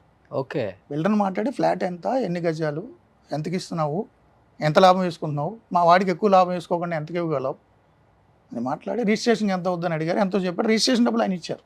ఓకే, సో నేను ఏ పొలిటీషియన్ దగ్గర డబ్బులు తీసుకోవడం, ఇల్లు కొనుక్కోవడం లేవు. మేనేజ్మెంట్ ఇస్తే తీసుకుంటా, ఓకే, నా జీతం లేదు అవార్డు రివార్డు. గ్రేట్. మా సుమన్ గారు కూడా ఇస్తుంటారు అట్లా అందరికి. గ్రేట్. నేను చూసాను మొన్న ఏదో మీ దాంట్లో అందరికీ ఇచ్చారు. గ్రేట్ మేనేజ్మెంట్, అలా ఉండాలి. సో ఎన్టీవీ చౌదరి గారు బాగున్నారు. ఆయనతో ఛానల్ లాంచింగ్ ముందు నన్ను పిలిచారు. ఓకే. నేను ఈటీవీలో కంఫర్ట్గా ఉన్నా, కామన్ ఫ్రెండ్ ద్వారా పిలిపించారు. ఛానల్ పెట్టాలని అనుకుంటున్నా అన్నారు. ఛానల్ ఆలోచన చెప్పారు, ఎలా ఉండాలి ఏంటి డిజైన్ చేసాం. ఆ కేబీఆర్ పార్క్లో రోజు రాత్రి 1 గంట వరకు నడిచేవాళ్ళం. సో అప్పటి వరకు ఉన్న ఈ టీవీ9 కాదని మనం ఎందుకు చూడాలి? విశ్వసనీయత, వేగం, కాంబినేషన్ ఏం చేయాలి, అన్నీ లైవ్ ఇవ్వాలి, ప్రతి క్షణం ప్రత్యక్ష ప్రసారం, ఇన్ని ఓబీవీఎన్లకు ఉండాలి, డైనమిక్ జర్నలిజం ఉండాలి, రిపోర్టింగ్ నెట్వర్క్ ఇలా ఉండాలి, స్టాఫ్ ఇలా ఉండాలి, ఈ ప్రోగ్రామింగ్ అన్నీ డిస్కస్ చేసాం చాలా కాలం. నాతో బాగుంటారు. సో ఆయనతో నాకేం ఇష్యూస్ బయటికి వచ్చిన అన్ని ఛానల్స్ వాళ్ళు కూడా ఇప్పటికి టచ్ లోనే ఉంటారు, బాగుంటారు. నాతో ఏదన్నా మంచి పని చేస్తే అప్రిషియేషన్ చేస్తారు, బాగుంటారు. నాతో ఎవరికి ఇష్యూస్ లేవు. నేను వేరే కారణాలతో బయటకు వచ్చిన వాళ్ళతో గొడవపడి రాను. టీవీ5 అంటే మూర్తి అంటే టీవీ5 తిరగలేదు. చాలా కంఫర్ట్గా ఉన్నా. చైర్మన్ గారు నన్ను చాలా చాలా చాలా ప్రేమగా చూసుకున్నారు. ఎవడైనా ఒక ప్రైమ్ టైం హోస్ట్ సినిమాలు చేసుకుంటా అంటే ఒప్పుకుంటారా? ఒప్పుకోరు. ఆయన దగ్గరుండి లాంచ్ చేయించారు, అన్ని రకాలకు సపోర్ట్ చేశారు, సినిమా చేయమన్నారు, కోఆపరేట్ చేస్తున్నారు, చాలా సహకారం చేస్తున్నారు. సో 25th రిలీజ్ కాబట్టి ఏమన్నా మెసేజ్ ఇస్తున్నారా, లేకపోతే ప్రజలకి ఈ సినిమా ద్వారా? మెసేజ్ ఏం లేదు. మంచి సినిమా, గుడ్ ఎంటర్టైన్మెంట్. అండర్ కరెంట్గా ప్రజల బాధ్యతలు ఏంటి, ఓటు విలువ ఏంటి, ఎలక్టరేట్ ఎలా రెస్పాండ్ అవ్వాలి, సో పొలిటీషియన్స్ కానీ పొలిటికల్ సిస్టమ్ కానీ పార్టీస్ కానీ ఎట్లుంటాయి, ఓకే, సో ఓటు వేయకపోతే జరిగే నీకు నష్టం ఏంటనేది అండర్ కరెంట్గా ఉంటుంది. బట్ నీతో ఏం చెప్పను నేను. సినిమాలో ఫుల్ ఫిక్షన్, కమర్షియల్ ఎలిమెంట్స్ అన్నీ ఉంటాయి. సో ఈ సినిమా తర్వాత మూర్తిగా డేట్స్ దొరకవండి, కష్టం. ప్రొడ్యూసర్స్ సో పట్టుకోండి ఆయన పట్టుకోవాలంటే నన్ను పట్టుకోండి కావాలంటే. ఆయనకి డబ్బులు అంటే పెద్దగా ఇష్టం ఉండదండి, చెక్కులు నాకు ఇవ్వండి, డేట్లు నేను ఇప్పిస్తా. సో నిజంగా మూర్తి గారు thank you so much sir. Thank you sir. చాలా హ్యాపీగా ఫీల్ అవుతున్నాను. Thank you. ఫస్ట్ నీకు ఇస్తాను, నీతో చేస్తాను నేను అని చెప్పారు, వచ్చి కూర్చున్నారు, చేశారు, చాలా విశేషాలు షేర్ చేసుకున్నారు. థ్యాంక్ యూ అండి. మిమ్మల్ని ఇష్టపడే వాళ్ళు చాలా మంది ఉంటారు, మిమ్మల్ని ఇష్టపడిన వాళ్ళు కూడా ఈ ఇంటర్వ్యూ చూస్తారు అనమాట. అసలు ఏం చెప్పాడో చూద్దాం, అసలు రోషన్ ఏం చెప్పించాడో చూద్దాం. So thank you sir, thank you so much. Wish you good luck, entire team of ప్రతినిధి 2. All the best. Thank you. Suman టీవీలో మీ పర్సనల్ అండ్ బిజినెస్ ప్రమోషన్స్ కోసం కింది నెంబర్కి కాంటాక్ట్ చేయండి.